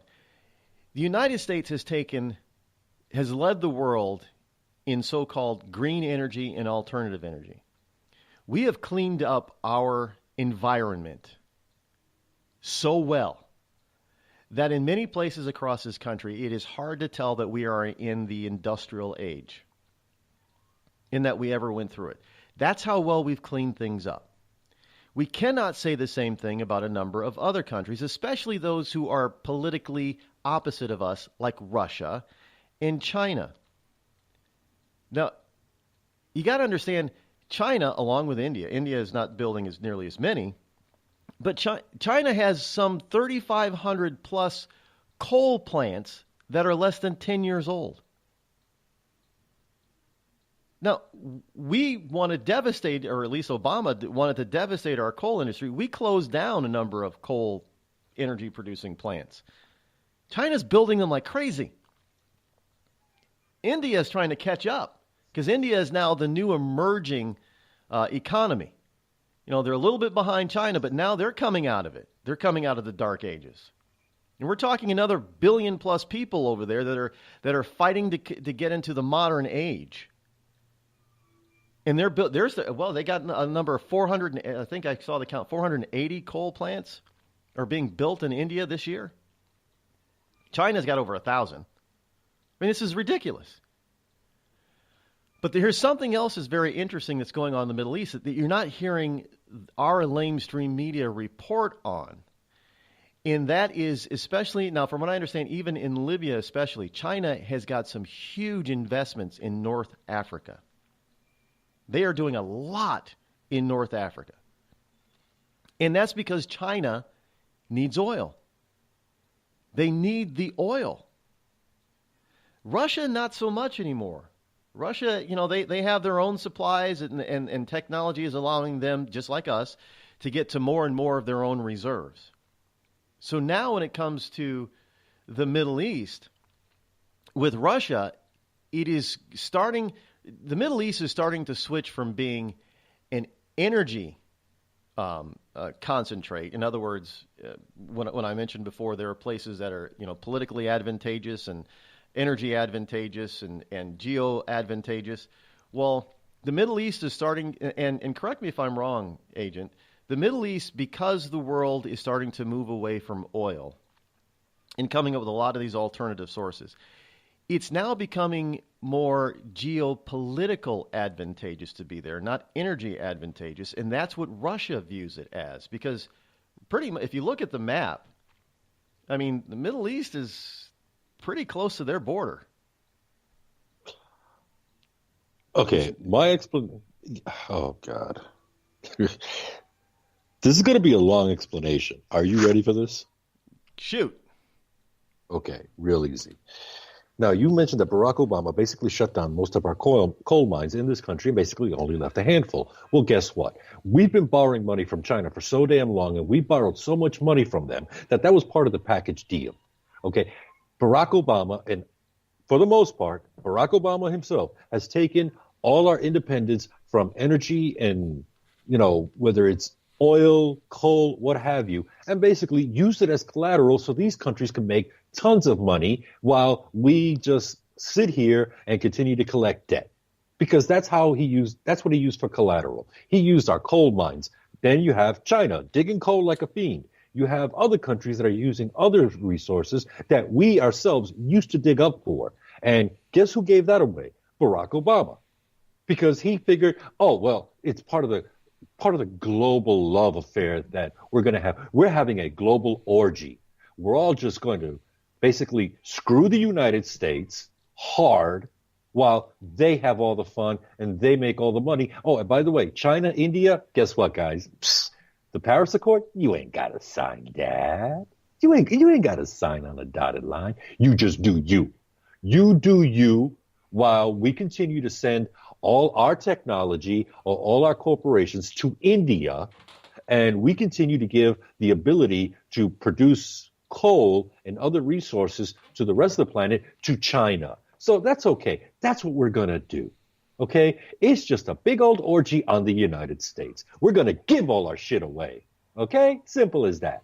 Well, guess what? It's backfired on China, on India, and on Russia, because the United States, under this current administration, says, guess what? We're going to actually go and we're going to look for natural gas. It's there.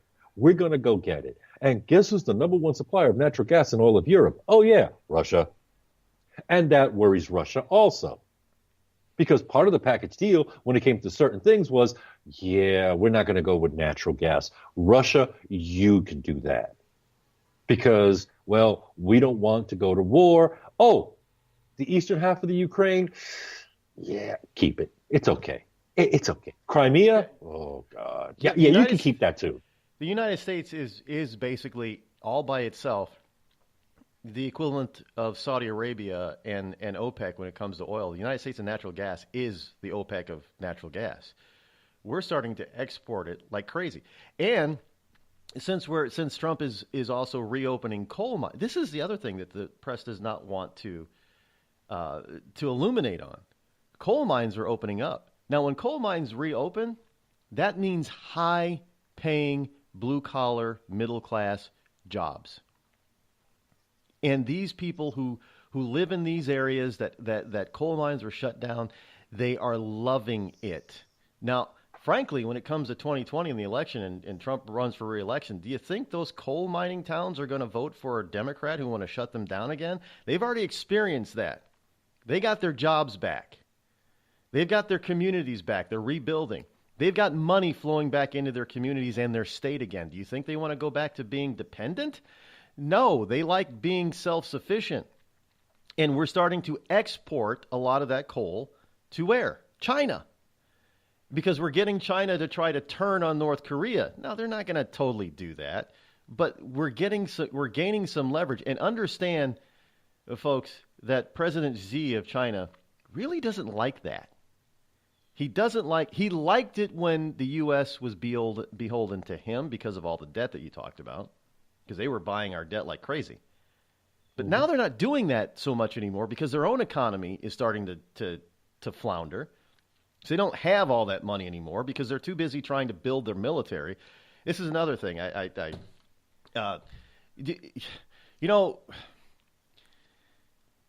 We have a world that is not at peace. Now, I know everybody wants peace. We all have this, peace, love, and understanding type of thing. Can't we all get along around the world type of thing? The world is not at peace. Even in peaceful countries, we're really not at peace. There is still a Cold War being raged. But now the Cold War is not between 2 or 3 superpowers. It is a worldwide. It is a world Cold War. You can call it World Cold War I if you want to. But that's exactly what we're in the middle of right now. And we have nations that are coming out of the Dark Ages, like China, like India. We have countries that have taken a huge hit and are reemerging, like Russia. While much of Europe flounders. And we had Obama who wanted the United States to flounder along with them.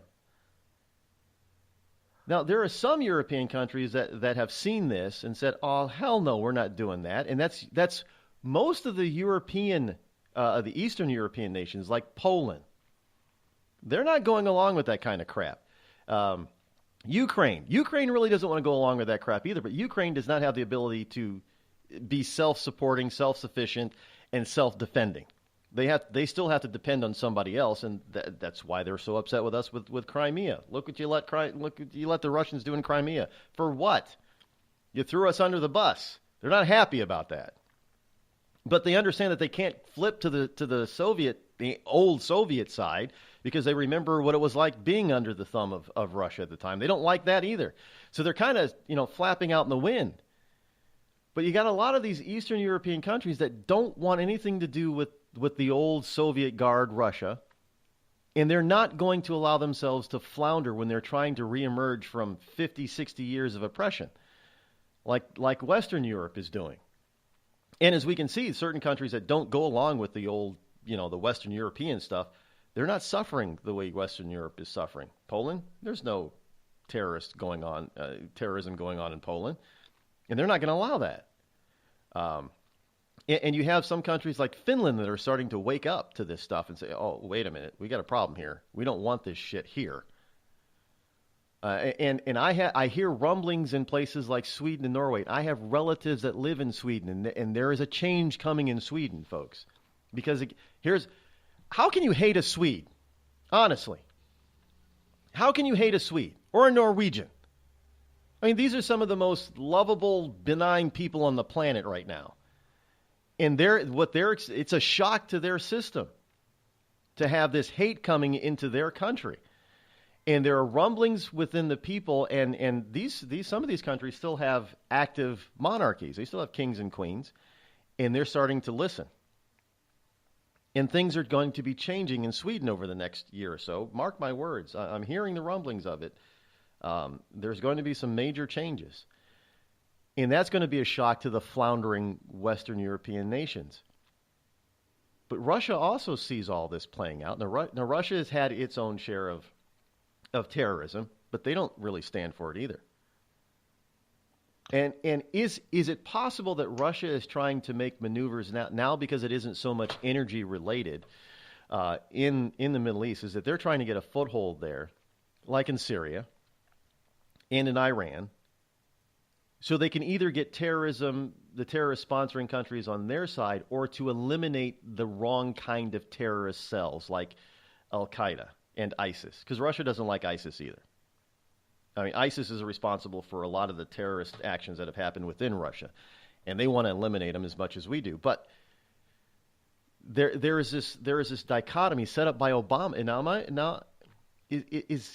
am I wrong in saying that we could have been on the same side as Russia and we could have easily eliminated this terrorist stuff, but Obama put us on the opposite side? It's totally fair to say that, because the simple fact is that in order for two people to get along, they have to find common ground. And you know what? Vladimir Putin said it great one time. And he was talking to Farid from CNN. That joker. He was talking to him in an interview and said, would you prefer that the United States and Russia be friends, or do you prefer that we go to full all-out nuclear war? He says, I prefer to be friends with the United States. Which do you prefer? Farid just sat there and looked like the biggest idiot on the planet. He just looked at, nodding and smiling, like not knowing what to say. So what did he do? He changed to another question. But Putin was absolutely right. In order for there to be some kind of step forward, there's got to be a common ground on where to step forward on. And ISIS is that common ground. There are other aspects. Putin does not want to completely, burn the planet with nuclear war. He doesn't want that. He's straight out said that many times. He's talked to North Korea and told them, hey, shut the hell up. He's talked to President Trump and said, could you please not say that? And he doesn't want a nuclear holocaust. Guess what? Neither do we. So there are common grounds where two people can come together and step on that common ground mutually and come to an agreement. I mean, it's a simple fact that Russia has built itself up from the 70s and the 80s when their military was all bluster. It really wasn't all that. Their jets were made out of steel, while ours were made out of titanium, which means that they were lighter, faster, more maneuverable, as opposed to the MiGs, which were heavier, not as maneuverable, and cumbersome. So they have stepped up militarily. Why can't we use that? The previous administration wasted so many opportunities to expand across this planet, wasted so many chances to not just build our own economy, but to build the economy of other nations. Example, hey, United States, we're this tiny little African country. We need your help. Okay, tell you what, instead of us giving you the help, this is what we're going to do. We're not only going to give you the money you need, but we're also going to ask you permission to build a military installation on your soil. Why? Because this way, American soldiers have money. Your people may have a product to sell. So that's going to open up a market. That is going to open up customers for a market that you can actually supply, and which also means that American companies are going to go there. And if American companies go there and build factories, that means that, guess what? Your people will become employed. So by the simple building of a military installation, whether it's Army or Air Force, guess what? It helps that country out greatly. And it also expands the influence of the United States, which also means more job growth for the American people. Why? Because they need Americans to go down there, not just soldiers, but civilians as well, to actually man these installations, to work down there. And if they work down there, they bring their money, they will shop, and they will purchase things in that country, which creates more growth for their economy as well. So, you know what? To sit there and blow all these opportunities, we could have a military installation in Mali. We could have another one in Nigeria or Niger. We could have had another one in Mauritania. We could have so many military installations down in Africa. And guess what? Not only is this going to help them economically, but it would also help them to stabilize their country, because rebel forces are going to go, they got some big tanks and they got some jets, and they're going to come and assist this country if we try to overthrow it, and we're going to get bombed to hell. So you know what? No, we're not going to. No, we'll just go and create a political party, and we'll see if we can get involved in that politically instead of, just killing innocent women and children, just for fun. So let's try politically instead of with a rebel force. That is going to actually create some stability in that continent. Yes, by the way, to you liberals, Africa is a continent. It's not a freaking country. Get over it. Stop saying, well, the people of Africa, it's not a freaking country. It's a continent. Get over it. Well, I can't argue that. I do. Well, the military installations, that's the military-industrial complex that liberals hate so much. But you're absolutely right. Wherever the U.S. or even Russia, wherever a superpower goes and puts a military installation, it usually leads to civilian economic boom and growth. The one place where they haven't used the military to do that, but they have used civilian exterior influence and investment, is in the UAE. And those cities in the UAE are proof of that. It's not just oil money. There is a lot of foreign investment in those cities in the UAE. I do thank you so much again, Agent, for your rousing report. Very informative, as usual. Thank you so much. Not a problem. You all have a great one. Stay safe out there, will you, my friend? I will try. Take care, folks. Bye. Bye-bye.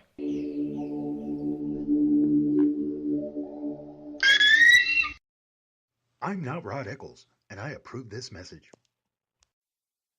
Tired of paying outrageous prices for Viagra? Well, we have great news for you. Now you can finally get Viagra at huge discounts. Healthy Man allows you to save up to $500 on Viagra. Why pay U.S. pharmacy prices of $15 per pill or more when you can get Viagra for less than $3 a pill? Call today and get 40 Viagra pills for only $99. This can cost as much as $600 at your local pharmacy. You can't afford not to call us. If you want Viagra at the lowest prices, never pay $15 a pill pharmacy prices again. Get Viagra for less than $3 a pill. Call 800-595-2614 today and save up to $500 and get 40 pills for just $99. Healthy Man is fast, easy, and affordable. Operators are waiting at 595-2614 to take your call now. Call 800-595-2614. That's 800-595-2614. Again, 800-595-2614.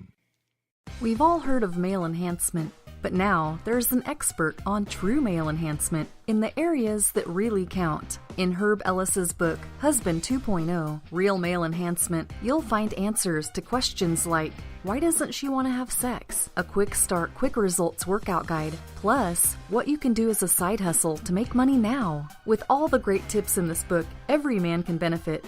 Get the book, Husband 2.0, Real Male Enhancement, on Amazon.com. It started with a knock, but it wouldn't end there. What happens in the story next, many wouldn't understand, and most wouldn't believe. 5 + 2 = Perfection by Samuel Rosette Jr. is a must-read. The scriptures within are reminders of the ancient past, and yet intriguingly infuses with texts which stand on the edge of the stage of relevancy. Available online at Westbow Press, Amazon, Books A Million, Barnes & Noble, and SamuelRosetteJr.com. A couple of weeks ago, a long-haired young person came into our bank and said, "I'll bet you're a Nazi." Well, I love America, support the Constitution, and believe in capitalism. So I told him I'm not a Nazi, and I'm not. So what happens? The punk breaks out 2 windows and pepper sprays an elderly woman in the face. There's one thing about long-haired young people nowadays. They're real assholes. Long-haired young people. You suck.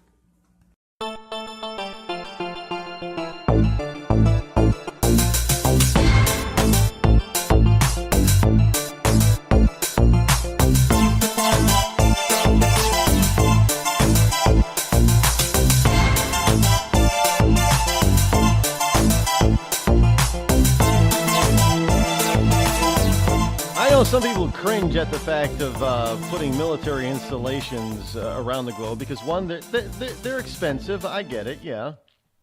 They can be expensive, but they can do so much good. They really... As far as an economic engine, military bases are great. Just think about all the times that we close a military base stateside and how many communities that depended on that have been devastated because of it. It's just a fact. And it's not just the United States. I mean, even China's starting to realize this. Folks understand China's starting to build military installations all over the planet, too, not just us. So are we supposed to let them do it? I don't know. You decide.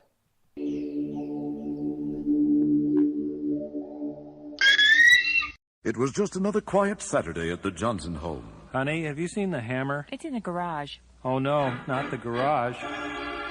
Later that same day... Dad, I can't find the bicycle pump. Son, I'm afraid it's in the garage. The garage? Then the following Tuesday... Howard, where's the car? It's in the garage. Does your garage look like a giant yard sale without the yard? Do you cringe at the thought of entering your garage?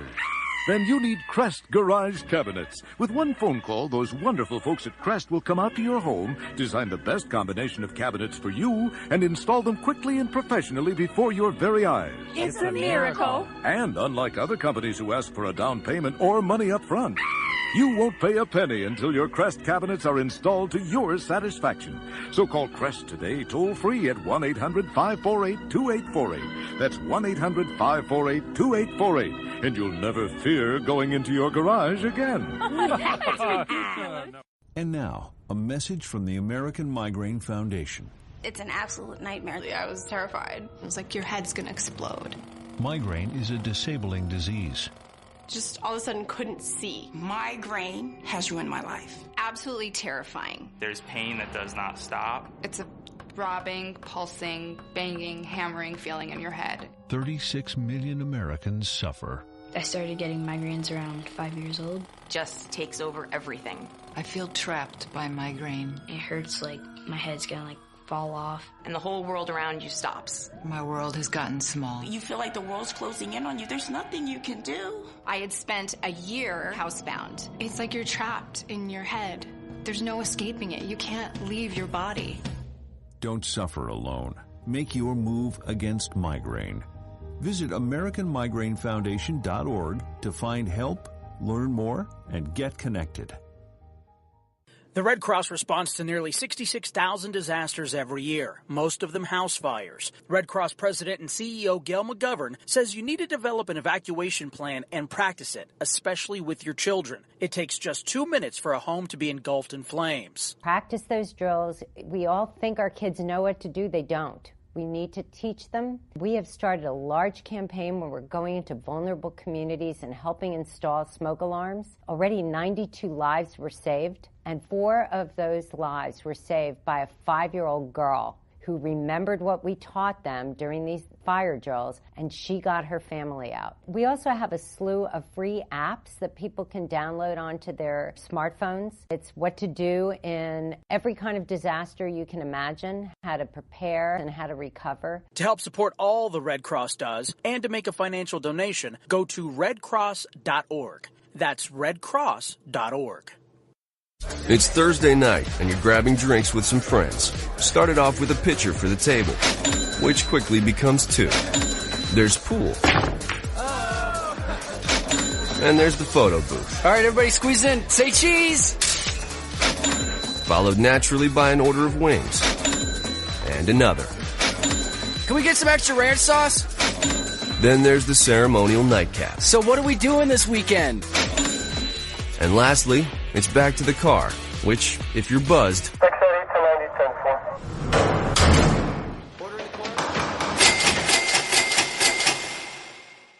could be the most expensive night of your life. Getting pulled over for buzzed driving could cost you around $10,000 in fines, legal fees, and increased insurance rates. Nothing kills a buzz like getting pulled over for buzzed driving, because buzzed driving is drunk driving. Brought to you by the National Highway Traffic Safety Administration and the Ad Council.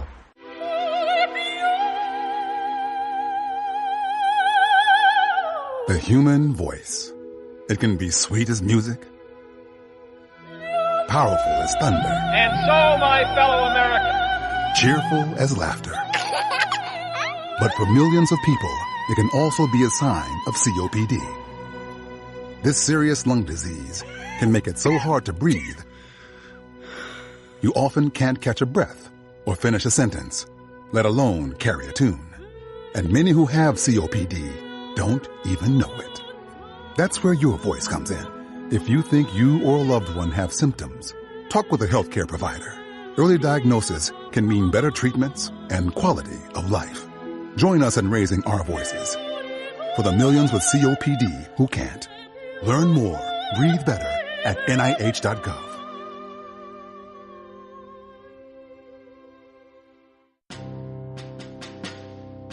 On the battlefield, there's a saying America's military men and women live by. Never leave a fallen warrior behind. Ever. Off the battlefield, Wounded Warrior Project operates with the same goal. We leave no warrior behind. Wounded Warrior Project is a non-profit organization created to help our men and women returning home with the scars of war. Whether those scars are physical or mental, we're here to make sure that they heal. And whether it's helping those with post-traumatic stress disorder live a normal life again, or giving much-needed support to injured warriors in veterans' hospitals. Because no one deserves our help more than the men and women who risk their lives to keep us safe. Wounded Warrior Project. We never leave a fallen warrior behind. Ever. Learn more about what we do at woundedwarriorproject.org. Every day, the men and women of the United States Marine Corps demonstrate their commitment to defend the American way of life. Since 1775, we have served our nation as a force in readiness. From combat operations to humanitarian assistance in every corner of the world. No matter where the mission takes us today, or wherever our country needs us tomorrow, we always remember the land we call home.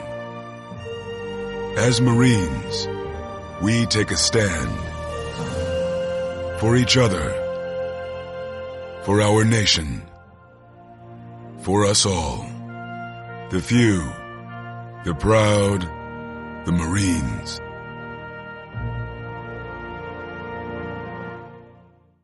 You want to know what time it is? It's time to bring the rain. Zinc Media. Feel the power of knowledge.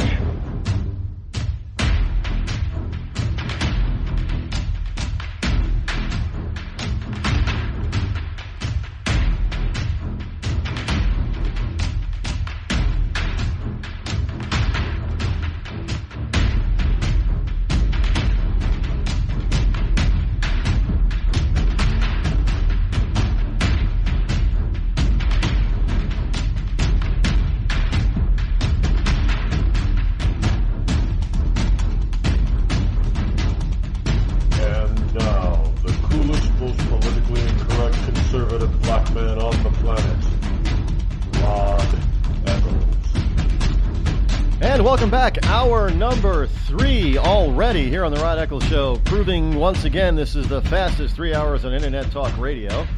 Right here on the Rod Eccles Show, you can call. We got a name for it now. I think we got a name. Thanks to Dom helping me come up with this name.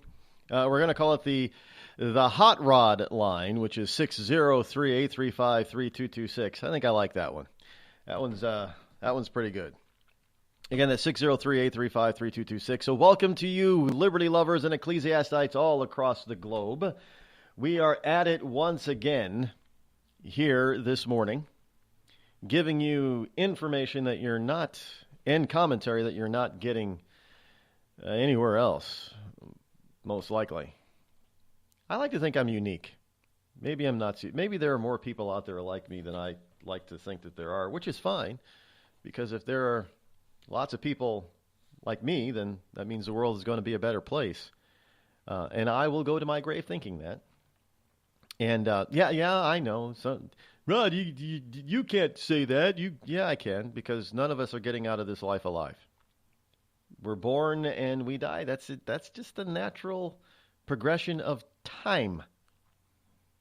Not necessarily the progression of life, but a natural progression. Everything is born and everything dies. That is alive.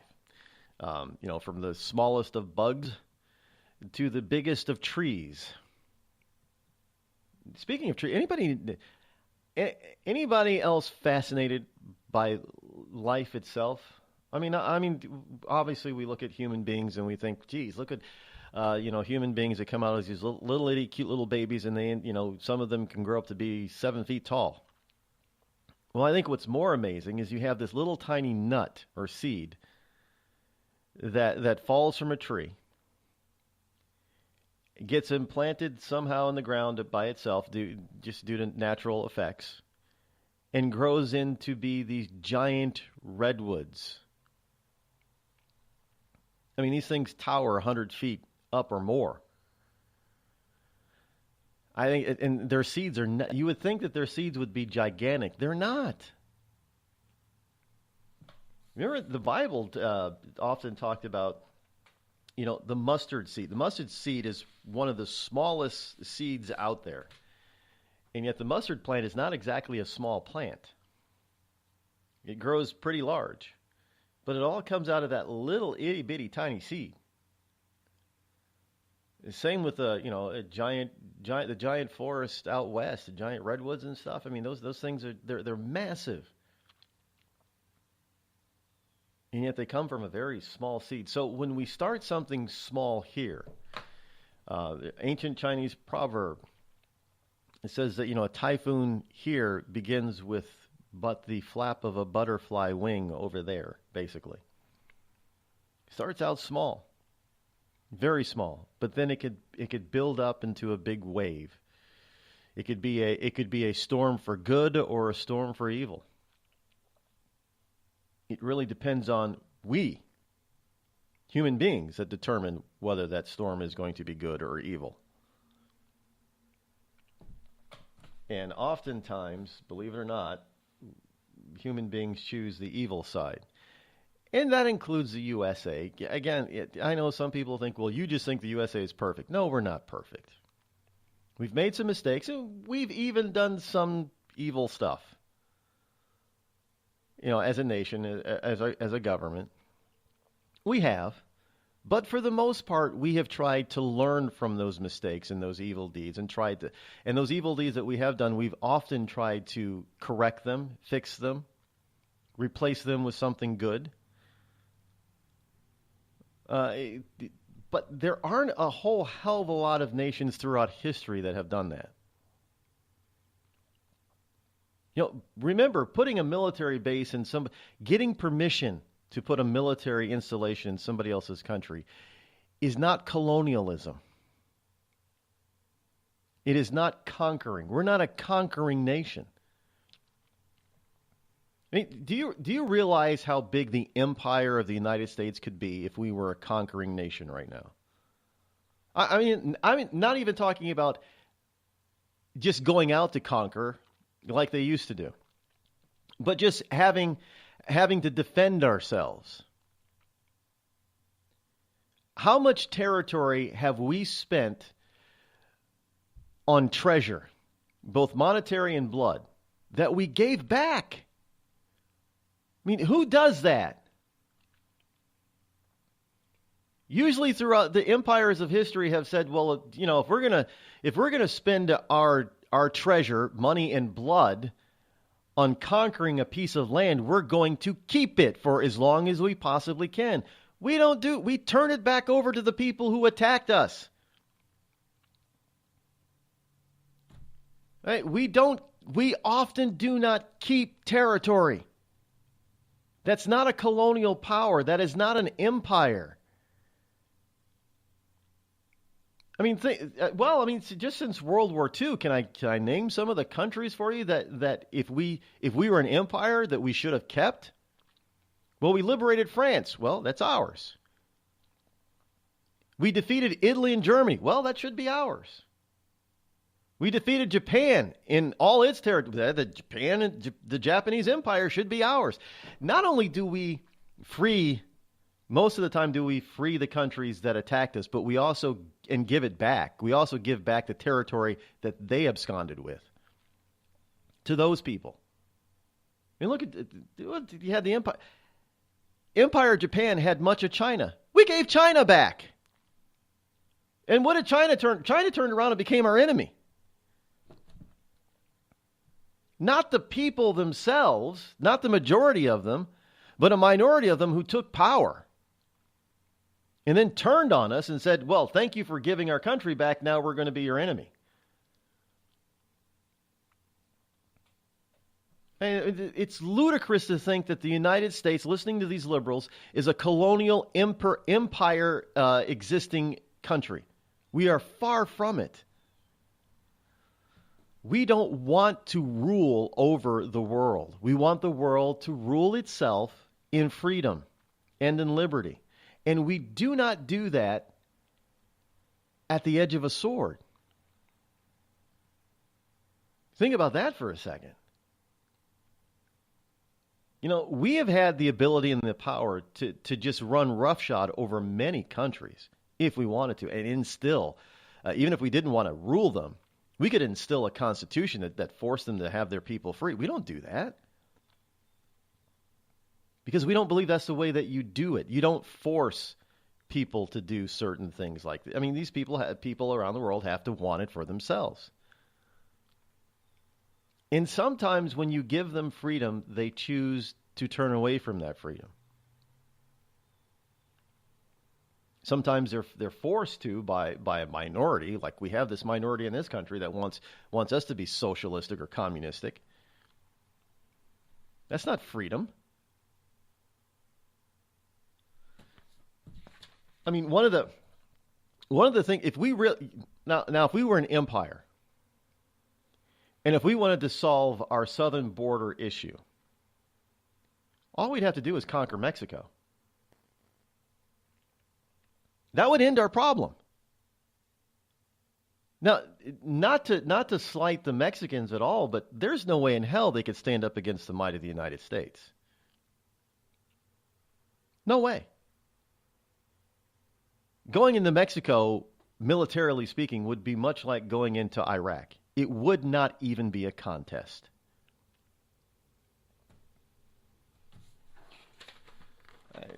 So this whole notion that we're an empire and that's all we seek to do is to put the world under our thumb is so disingenuous. And that's at best. And the worst part about it is most liberals understand. Elitist liberals know and understand that. The rank and file have been dumbed down so much that they don't know that. They believe what the liberal elite tells them. But the liberal elite know. Nancy Pelosi knows. Maxine Waters knows. Chuck Schumer knows. But yet, Bernie Sanders knows. But they run around talking about socialism and communism like it's the panacea for humankind. And we know that it's not. How many times have we had to militarily defeat these types of regimes, these types of governments? Over and over again. And yet they run around, our liberal elites run around telling people that we're the bad guy. We need to be brought down a notch. We can't, we're this empire that needs to bring ourselves back into our, this is their whole movement by closing all our worldwide bases and just hunkering down here. We can't do that. But they equate a military installation somewhere. Now, the vast majority of our military installations around the globe are there by permission of that country. Now, sure, there were some places where we decided, well, we're going to put a base here, like in Germany. And it pretty much is simply because, hey, we won the war. And we put those bases there because we also understood that since we won the war and that we want you to be a free nation, we want you to have self-rule, there are other nations around you that might not like you so much that would want to attack you, and we can't leave you vulnerable. You think about that can you imagine if we didn't put any sort of military presence in Germany after we defeated them? Well, all of Germany would have been a part of the Soviet Union. Not just half of it. All of it. Can you imagine if we left Japan, flapping in the wind? That'd be China right now. So there is, as a nation, we take an obligation once we defeat an enemy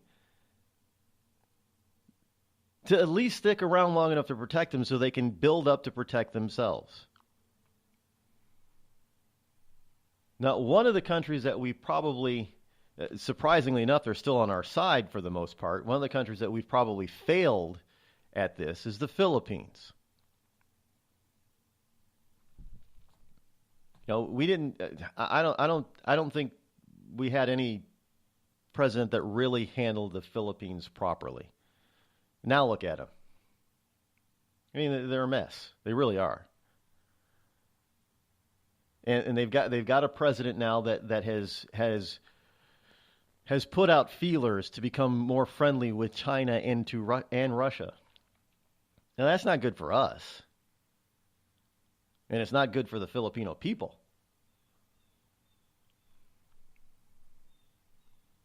But again, that just goes to show that we're not an empire. We're letting the Philippines decide for themselves. Does an empire do that? No.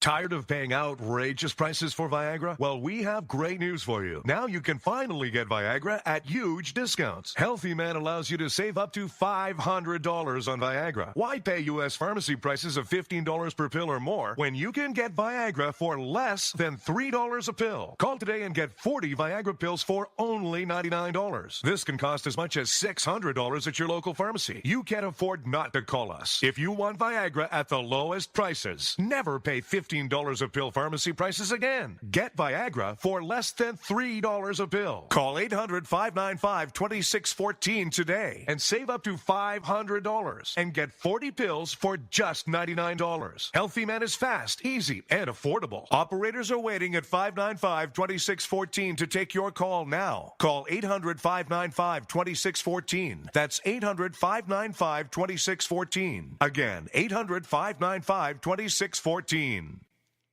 It started with a knock, but it wouldn't end there. What happens in the story next, many wouldn't understand, and most wouldn't believe. 5 + 2 = Perfection by Samuel Rosette Jr. is a must-read. The scriptures within are reminders of the ancient past, and yet intriguingly infuses with texts which stand on the edge of the stage of relevancy. Available online at Westbow Press, Amazon, Books A Million, Barnes & Noble, and SamuelRosetteJr.com. We've all heard of male enhancement, but now there's an expert on true male enhancement in the areas that really count. In Herb Ellis's book, Husband 2.0, Real Male Enhancement, you'll find answers to questions like, why doesn't she want to have sex? A quick start, quick results workout guide, plus what you can do as a side hustle to make money now. With all the great tips in this book, every man can benefit. Get the book, Husband 2.0, Real Male Enhancement, on Amazon.com.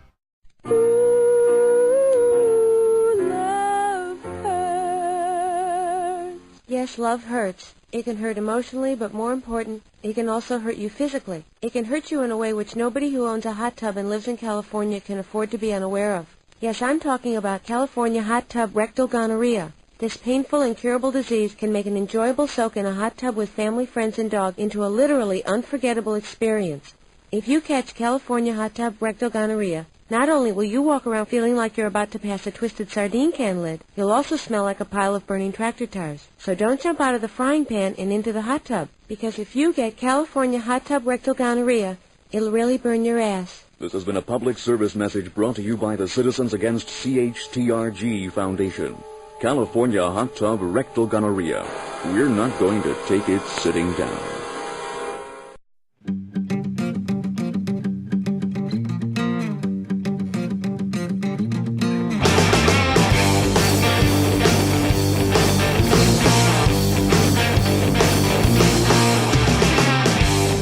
I realize that I have not touched the paper pile at all this morning, so we should dive into the paper pile a little bit.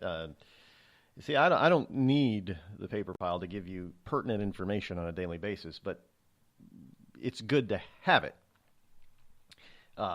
Here, for instance, out in Wisconsin, the change is in the change is in the air, folks, and you're probably going to see more states follow Wisconsin's lead. Because the right to work scores a major victory in Wisconsin. Yes. Wisconsin, back in 2015, passed a law that says that unions can force employers to force their employees to join a union and pay dues. Now, here's the interesting argument that the unions were using to try to counter that and get that law overturned. They were trying to say that the law was unconstitutional for Wisconsin's constitution. It was unconstitutional both on a state and federal level.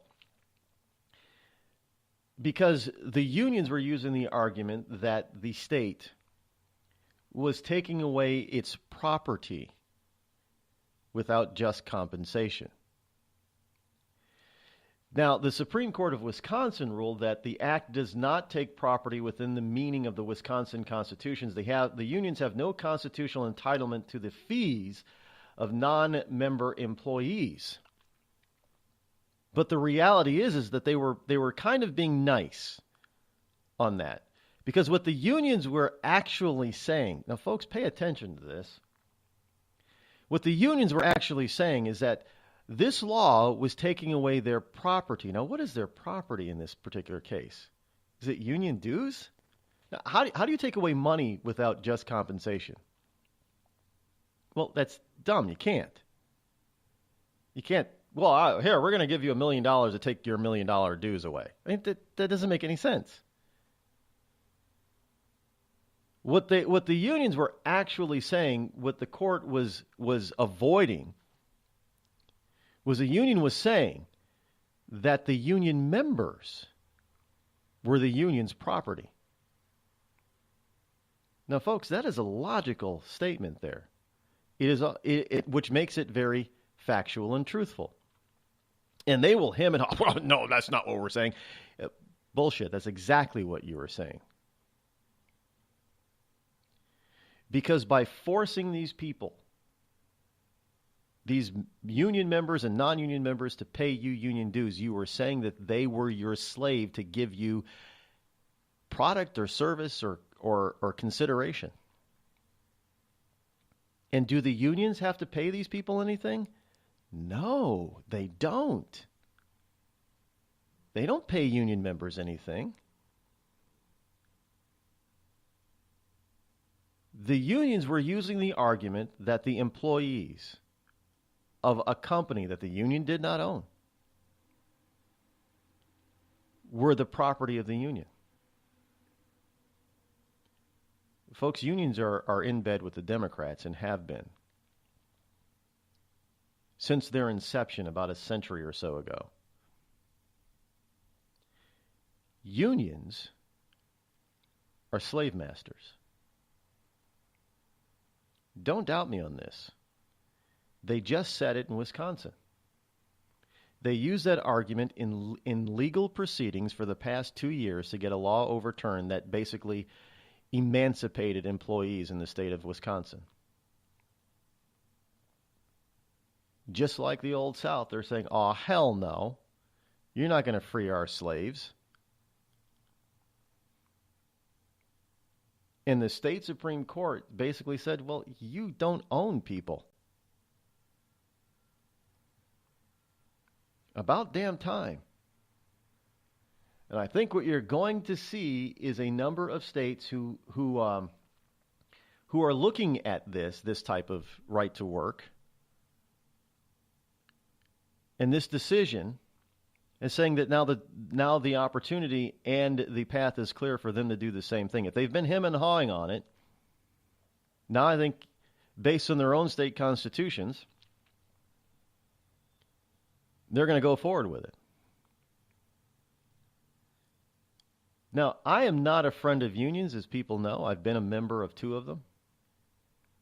And I understand that union still can do some good, but for the most part, they do more harm than good. And now they are actually claiming, unions were actually claiming that employees of a company that the union does not own are the property of the union.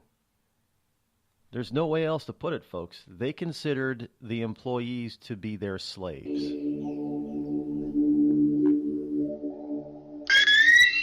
You might be surprised to learn who has Crohn's disease or ulcerative colitis. Nearly 1 in 200 Americans are suffering with the debilitating pain and constant disruption of these inflammatory bowel diseases, or IBD. Chances are you know someone with IBD. For example, your neighbor or coworker. The Crohn's and Colitis Foundation was created to help patients cope and to find a cure. People with IBD can't wait. Won't you help someone you know? Visit www.escapethestall.com today. Were you born from 1945 to 1965? People born during these years are 5 times more likely to have hepatitis C, but most people don't know they are infected. So even if you try to eat right, exercise, and take care of yourself, you can still have hepatitis C, a serious liver disease that often has no symptoms. In fact, people can live with hepatitis C for decades without feeling or looking sick. But over time, hepatitis C can cause serious health problems, including liver damage, liver failure, or even liver cancer. Getting tested is the only way to know if you're infected with hepatitis C. That's why the CDC recommends everyone born from 1945 to 1965 get a blood test for hepatitis C.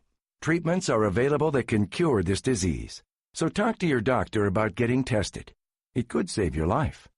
A message from the CDC. Everyone is talking about healthcare these days. America spends twice that of other developed countries on our healthcare system, yet our health ranks near the bottom. How can we stop spending so much and getting so little? Shifting to a system based on primary care can help fix the problem. Patients with a primary care doctor live longer, healthier lives and are less likely to suffer from cancer, heart disease, or stroke. Primary care that is comprehensive and coordinated also saves money. Patients who have a primary care doctor spend 30% less on health care than patients who don't. States with a high number of primary care doctors have lower health care costs and higher quality care. Primary care can help make America healthy again. To learn more about the benefits of primary care, visit www.healthisprimary.org. This message is brought to you by America's Family Physicians. It's been called shell shock, war neurosis, and battle fatigue. Today, we call it post-traumatic stress disorder, and it affects 1 out of every 5 warriors returning from battle in Iraq and Afghanistan. The Wounded Warrior Project offers comfort and support for warriors with PTSD and all other scars of war, whether those scars are visible or hidden. Find out how to help, because for warriors, the greatest casualty is being forgotten. Please visit woundedwarriorproject.org. The Amazon's rainforest is being cut down so fast that by 2030, 55% of it could be completely wiped out. The Earth's forests can't speak up when they need help, but we can. Be the voice for those who have no voice. Visit worldwildlife.org.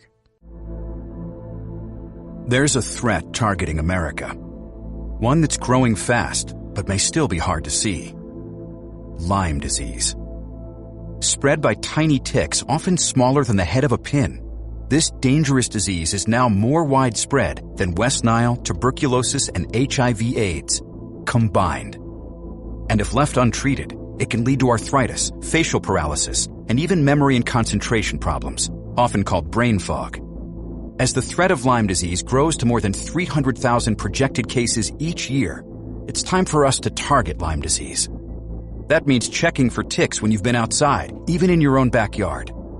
It means seeing a doctor if you experience the symptoms of Lyme disease, which can include joint pain, flu-like symptoms, fever, fatigue, or sometimes a bullseye-shaped rash. Set your sights on stopping Lyme. Learn how you can target Lyme disease at targetlyme.org.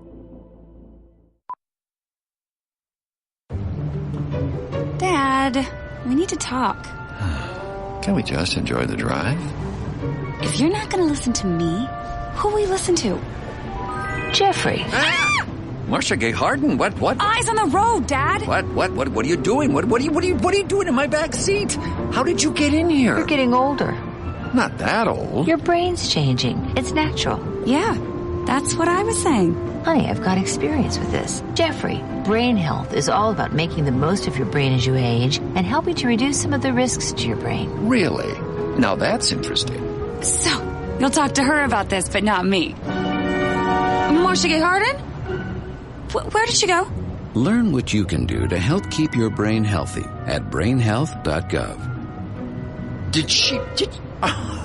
She didn't say goodbye? I mean, I would have. Visit brainhealth.gov.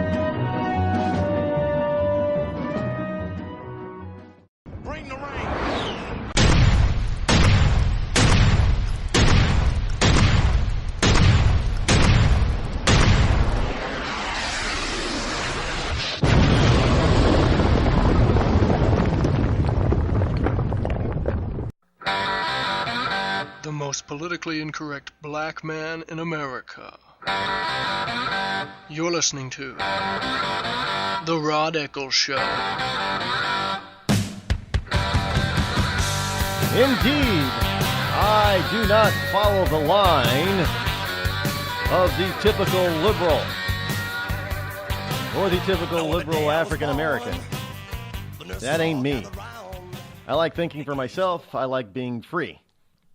I don't know about the rest. Well, you would think that listening to a lot of these, the so-called African American community leaders, that they'd be all about freedom too. They talk about oppression and white man oppressing and white man oppressing and white man oppressing. You would think they would be all about freedom. Well, evidently they're not, because they're beholden to the Democrat Party, which is the party of slavery. I don't know how many times I got to say that. How many times must one repeat the truth? It's amazing how people will believe a lie faster than they will believe the truth. Does anybody else find that fascinating about human nature? They will believe something bad and negative, especially if it's a lie, before they believe something that is good and truthful. It's amazing. I don't know why that is. And this is, it's just like when President Trump went to the UN and made his speech. And you have all these liberal pundits out there talking about it after the speech and this morning, talking, he's just a he's terrible, man. Look what he's talking. He's talking about world war and nuclear annihilation and all. No, he's not. He said nothing of the sort. And you got Joy Behar out there running around saying, nobody ever talked about nuclear war when Obama was president. This is only true. No, that is not true. If you think, and look, the liberal rank and file fully believes that once the Soviet Union dispelled, that the threat of nuclear holocaust and nuclear war around the world was eliminated. Remember back in the 90s, especially when Clinton was president, everybody talked about the benefit of not having to deal with the Soviet Union anymore. The peace dividend, as they called it. And the peace dividend meant that we should eliminate all of our nuclear arsenal. We should take all that money that we're spending on our nuclear arsenal and our military and put it on into social programs. That was the peace dividend. Remember that? We didn't have to spend so much on our military. But then there were those of us who were wise enough to realize, no, just because the Soviet Union doesn't exist as a Soviet Union anymore doesn't mean that the world is now safe and at peace. And indeed, how many wars, whether or not we were involved in it, how many wars since the Soviet Union fell has this world seen? Somebody want to tell me that the world is peaceful, is more at peace since the Soviet Union no longer exists? There is no peace dividend.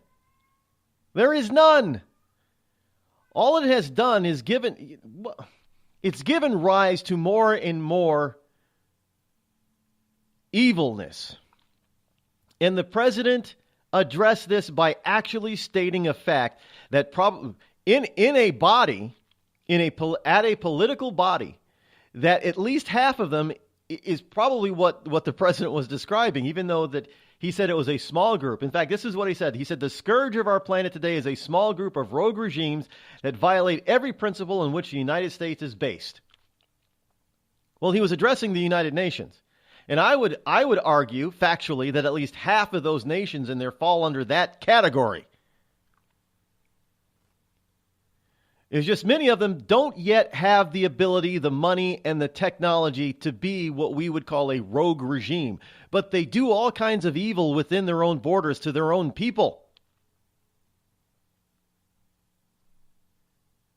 I mean, that's a rogue regime. If you got the Agent 010 mentioned Africa. A lot of the African nations are roiled and embattled. And who is suffering? You got these so-called rebels in various different African nations.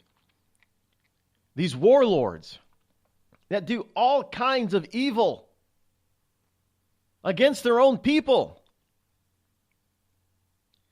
And yet you've got liberals here talking about, well, we want the world to be at peace. Well, it's not us. Do you realize and understand that the United States is nowhere near invested in the continent of Africa as we are in other parts of the world? We're not. So how is it that we are responsible for most of what's going on that continent? We're not responsible. If you want to say we're responsible by not actually putting boots in the ground and planes in the air, okay, that makes us responsible. But other than that, politically speaking, we're not even pushing. Well, see, that just proves that we're racist because, Africa is mostly black, right? No, that has nothing to do with it. We don't push and interfere we don't do a lot of interference in Southeast Asia either.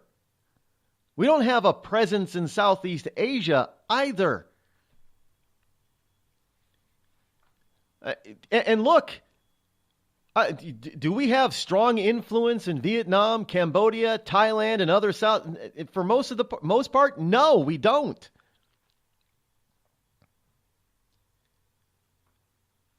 Now, by the same token, most of those southeastern nations aren't dealing with a lot of rebels, and Thailand has its issues right now, yes.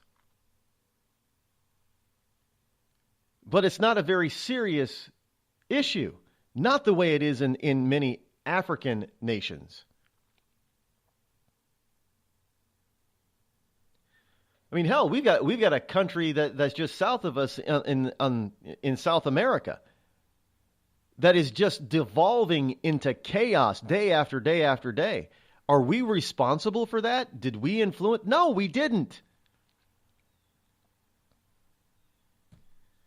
But are they at peace on the South American continent? A good number of the countries are, but there are some that are not. And I'm not even talking about the drug war.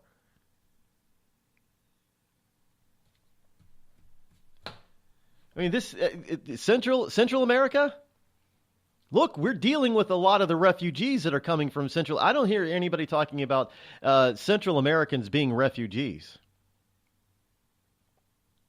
All we hear about is the refugees from the Middle East, from Syria. And many of them are not refugees at all. They're soldiers. But we've got a ton of refugees that are willing to risk the trek by foot in many cases to cross Mexico into the United States. We're talking Guatemala, El Salvador, Honduras. Central America, even though we don't hear about it, is a mess. And we're not addressing it. Hell, we've even left Panama pretty much.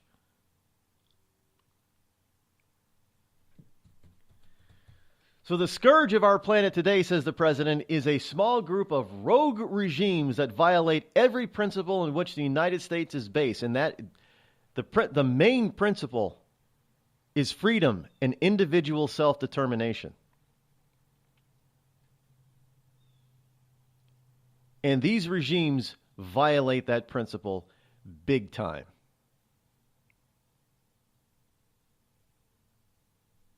Do you think there's much individual self-determination in North Korea? Do you think there's much individual self-determination in Iran? Afghanistan? Even some people who are shakily are currently our allies, like Pakistan. Is there much individual self-determination in Pakistan? No. Is there much individual economic growth and opportunity in places like that? No. Is there a lot of turmoil in countries like that, often put down with aggressive, barbaric responses? Yes. Try holding an anti-Iranian government protest in Iran and see what happens.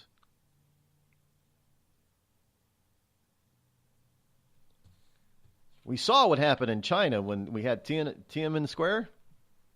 That didn't go over very well, did it? But somehow it is a bad thing for the president to actually point out the facts and the truth that is truthful around the globe in front of a bunch of people who are responsible for much of that evil around the globe. Who else are you going to tell this to? It would have been better if he just would have went to Great Britain and said before the Prime Minister and the Queen, "Oh yeah, the scourge of our planet today, Your Highness, is a group of small rogue regimes that violate every principle for which the United States is based." Who's going to hear that? The Queen and the Prime Minister is going to say, "Yeah, we know that's not us, though. Yeah, that's true." Big frickin' hairy deal. The president rightfully and responsibly took that message to the very people who are responsible for violating every... Now, the principle in which the United States is based on is basically human freedom, the human condition and yearning that is born within them to be free, to have self-determination, to be able to freely use their God-given talents to the best of their abilities. And there are many small nations, well, there's some big nations too, but many small nations with rogue regimes, we call them rogue regimes, evil regimes. I wouldn't have used the term rogue. I would have just said there are a small group of evil regimes that violate every principle on which the United Nations is based. He said United Nations. I'm sorry, not United States. The United Nations is not based on freedom. It's not based. It's what the United States is based on. Freedom and peace. Half of those people in that room that he was speaking to in the United Nations are not about individual freedom and world peace. They are all about absconding with the wealth of the West, especially the United States, and confiscating it and containing it and hoarding it for themselves within their own nation. How many times have we given money or how many African nations have we helped out with so much, both private and government? Our government and our individual citizens have given to, these wonderful world organizations that do all this supposed good work in Africa, in nations in Africa, trying to feed the poor and feed the starving. And yet we still have poor and starving on that continent. Because a lot of the material and money that was sent to those countries was stolen and confiscated by their evil government officials. And President Donald J. Trump, he exposed it for the first time in I don't know how long. A U.S. president was not afraid to actually tell that body, that political body, that evil political body, the absolute and utter truth. And the liberals in this country, they flake out Oh my goodness! No, he's pressing for war. How long have we talked so kindly and peacefully to these people, and yet they still perpetuate war and evil all over the planet? And now you got a president who says, "Well, look, we know that you people do this. We know that you perpetuate war and evil all over the planet, and I'm calling it out." And now all of a sudden, that's bad. Well, it's about time we start calling a spade, no matter where that spade is.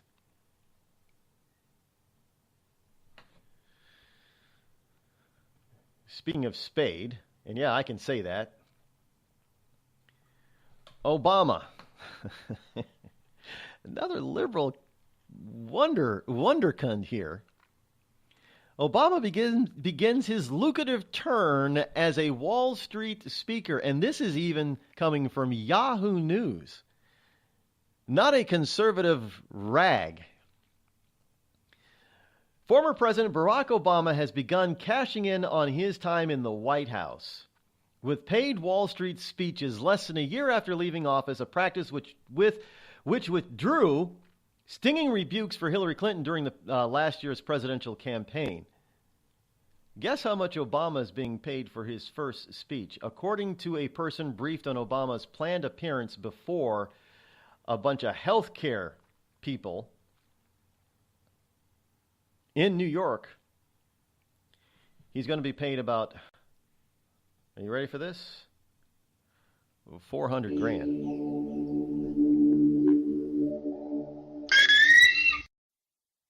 Tired of paying outrageous prices for Viagra? Well, we have great news for you. Now you can finally get Viagra at huge discounts. Healthy Man allows you to save up to $500 on Viagra. Why pay U.S. pharmacy prices of $15 per pill or more when you can get Viagra for less than $3 a pill? Call today and get 40 Viagra pills for only $99. This can cost as much as $600 at your local pharmacy. You can't afford not to call us. If you want Viagra at the lowest prices, never pay $15 a pill pharmacy prices again. Get Viagra for less than $3 a pill. Call 800-595-2614 today and save up to $500 and get 40 pills for just $99. Healthy Man is fast, easy, and affordable. Operators are waiting at 595-2614 to take your call now. Call 800-595-2614. That's 800-595-2614. Again, 800-595-2614. We've all heard of male enhancement, but now there's an expert on true male enhancement in the areas that really count. In Herb Ellis's book, Husband 2.0, Real Male Enhancement, you'll find answers to questions like, why doesn't she want to have sex? A quick start, quick results workout guide, plus what you can do as a side hustle to make money now. With all the great tips in this book, every man can benefit. Get the book, Husband 2.0, Real Male Enhancement, on Amazon.com. It started with a knock, but it wouldn't end there. What happens in the story next, many wouldn't understand, and most wouldn't believe. 5 + 2 = Perfection by Samuel Rosette Jr. is a must-read. The scriptures within are reminders of the ancient past, and yet intriguingly infuses with texts which stand on the edge of the stage of relevancy. Available online at Westbow Press, Amazon, Books A Million, Barnes & Noble, and SamuelRosetteJr.com.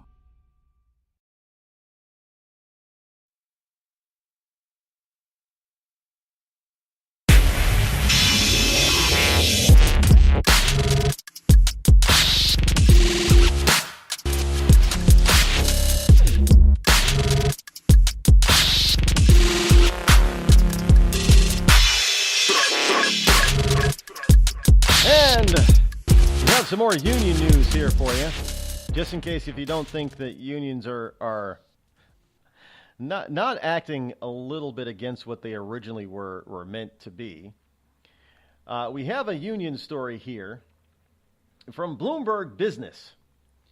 Unions are training hotel workers to face down immigration raids. Yes, unions are actively working with illegal immigrants that populate many hotels across the country to face down and how to face down and avoid immigration raids. Contract negotiations are a key tool to restrict hotels from collaborating with ICE. Yes, you have unions now going into hotels trying to establish through union contracts for these companies not to collaborate with ICE. Whatever happened to utilizing that stupid E-Verify? Wasn't that supposed to stop these companies from doing this sort of stuff? But union workers in cities such as Los Angeles, Chicago, and New York have been gathering for training sessions recently on how to handle visits from the U.S. Immigration and Customs Enforcement.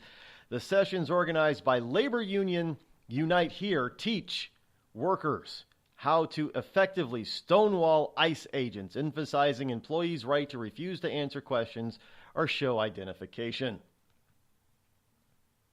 So now we have unions that are actually active. Well, they're still in bed with the Democrats. Told you that. So now they're actively trying to get through training and through contract negotiation to get hotels to stop cooperating with the federal government and stop cooperating. Isn't that obstruction of justice? Why aren't we bringing obstruction of justice charges on these people? I'm serious. You know, you and I, if we did anything similar to that, we'd be hauled into court and, you know, in chains, cuffs, for obstruction of justice. Because that's what it is. Also, we have here an anti-Trump witch. Yeah, for, you know, witch as in casting spells and bewitched and such. Compares casting hexes on Trump to, this witch is comparing casting hexes on the president to singing the national anthem or saluting the flag. Now, if she means that that's a good thing, well, then should she not be casting hexes on on NFL players who don't go along with the national anthem, who actually kneel or sit? And for places in public places like schools who don't want their students to stand for the flag?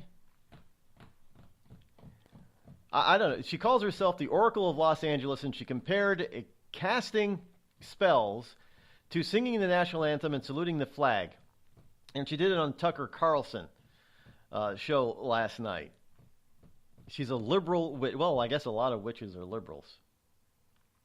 But so she's comparing casting hexes with being, I guess, with being patriotic. So now being an anti-Trump witch is actually going to be construed as being patriotic. And finally today, there is a high school under fire for a project reenacting slavery.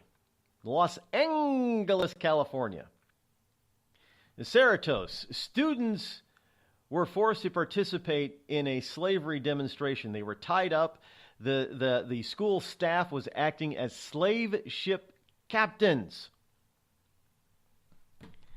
And they were doing this in a dark room to portray the dark holds of ships from days gone by. You just cannot make this stuff up, folks. You can't make it up. I don't... It's not time yet. Why did that start? In any case, well... I know, folks. It's beyond me why we put up with this stuff.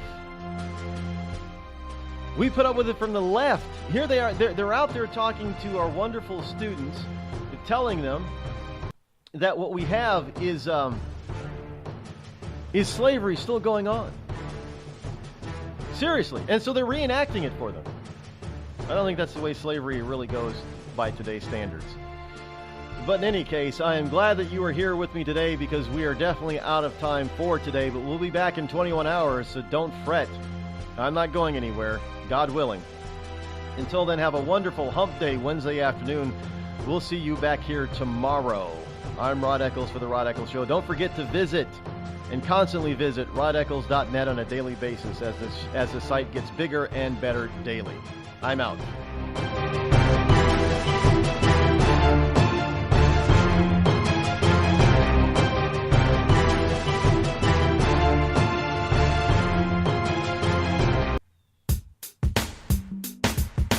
Damn, it feels good to be a Clinton.